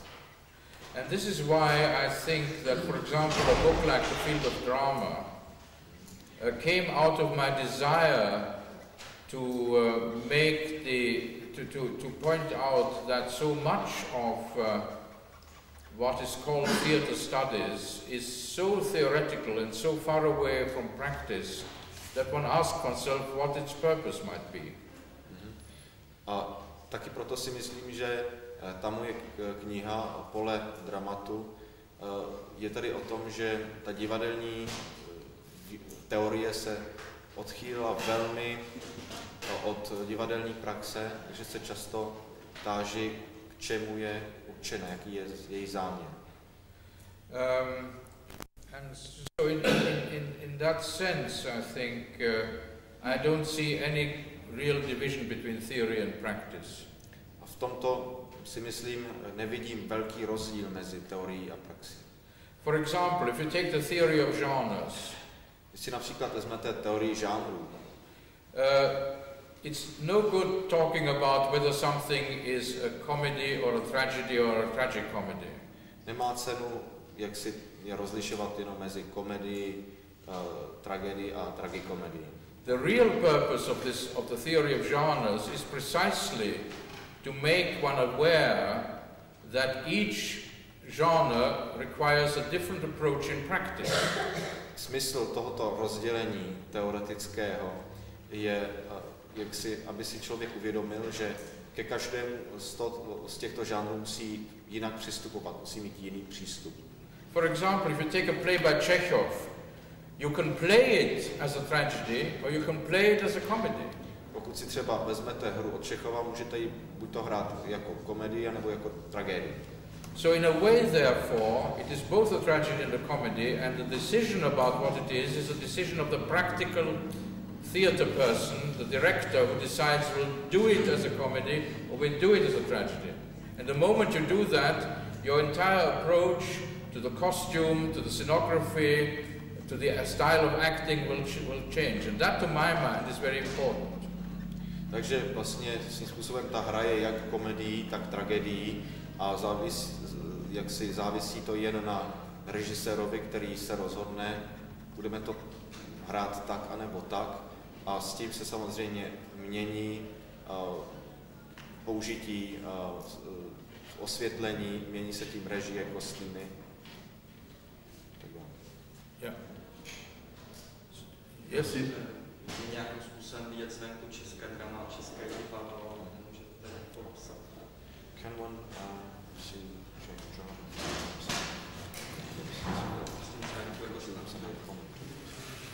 of course one can see it, although of course not very many people see it, because it isn't, translations of foreign plays are relatively rare in the English-speaking world. Samozřejmě, že je viditelná, ale jenom málo lidí ho vidí, protože překlady her ze zemí, které nejsou anglicky mluvící, nejsou příliš časté. But certainly in the last 30 or 40 years, Czech drama has had an enormous visibility in the English-speaking world. Ale samozřejmě za posledních 30 nebo 40 let se české drama v anglicky mluvících zemích zviditelnilo. I mean, for example, Havel's plays. I did all of Havel's plays on the BBC. Například Havlovy hry, já jsem provedl všechny Havlovy hry na BBC. I did, for example, a production of the memorandum. Vyrozumění is called, isn't it? Yes. I did the first production of that on the BBC with very good actors, and quite a number of others of his plays. And I think he's very good. But other playwrights as well. For example, Ivan Klima, I think, is very good, and he and other Czech writers, Smoček, for example, I did some plays back.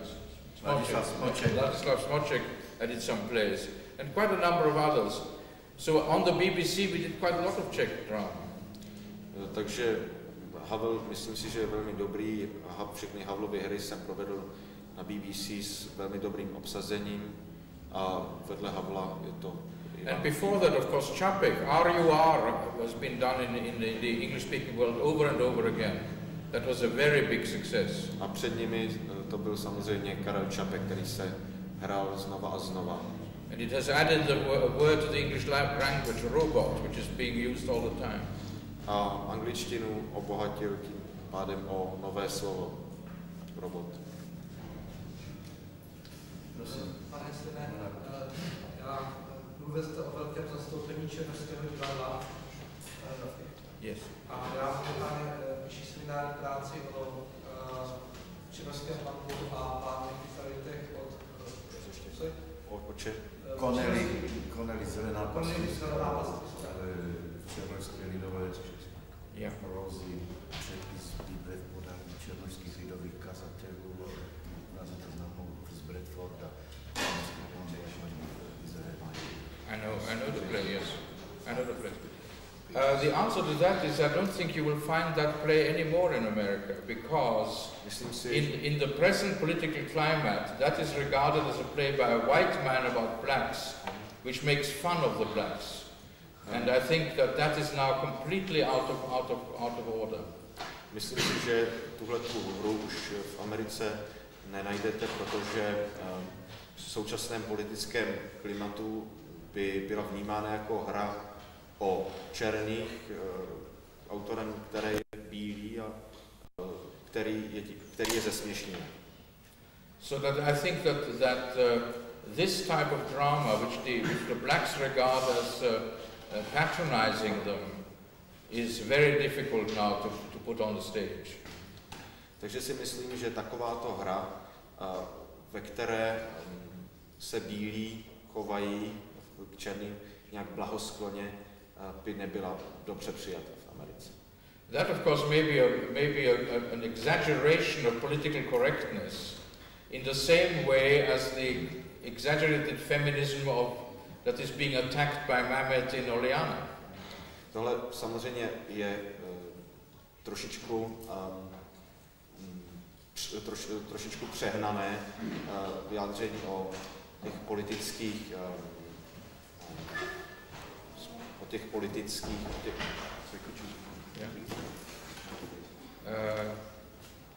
It is as perhaps exaggerated political correctness, but it is the same way as the exaggerated feminism that is being attacked by Mehmet. But it's a fact. You can't do that in America anymore at the moment. Takže je to samozřejmě přehánění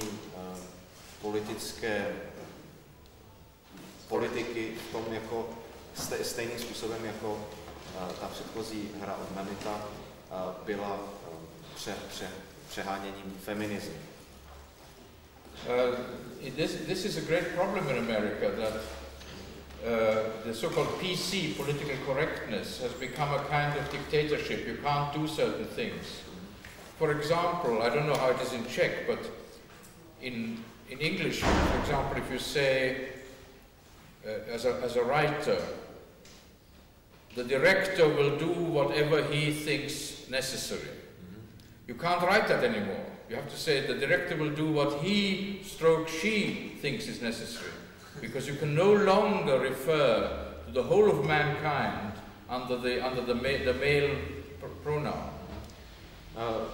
Tenhle ten pohled té politické cenzury, protože to svým způsobem politická cenzura, se velmi rozšířil a dotýká se i dotýká se například i zájmen. Například v těch režijních poznámkách už není možné napsat režisér udělá tak, jak to on považuje za dobré, protože to on, tím už se nelze odkazovat na jakéhokoliv režiséra, protože v tom on je obsažený jaksi jenom muž. Ano? Proto je potřeba psát, jak on nebo ona považují za vhodné. And of course you see in the language, it's very interesting. First the blacks were called Negroes, then this was regarded as being an insult. Then they were called blacks. Now they already regard blacks as an insult, now you have to call them Afro-Americans. Například v angličtině se dřív černokům říkalo Negro. To se postupně stalo urážkou, bylo to nahrazeno tím označením black, černý Američan. A dnes zavání urážkou i to, takže se jim dnes říká Afroameričan. So that this changes all the time, you see, and a play like Green Pastures is tremendously patronizing in the eyes of present-day black activists. Takže o to v současnosti jde a hra Zelené pastviny je právě v očích, nebo v dnešní politické situaci, jen jako velmi blahoskloná, jako velmi, kde se bílí k černým chovají velmi nadřazeně. The film of Green Pastures, have you seen the film of Green Pastures? Viděl jste film Zelené pastviny? No? That is very interesting because you have the angels with black faces and wings and so on. It's very funny. Je to velmi zajímavé, protože tam jsou například anděle, černí anděle s křídly. Je to velmi směšné. And the whole thing shows them to be rather the childish view of heaven, you see? A všechno to vlastně představuje takový dětský obrázek nebíčka. No, ještě pan Benda, prosím vás, ale skutečně už to bude poslední otázka, protože jsme ve 3/4 na 1 už měli být úplně někde jinde. Prosím.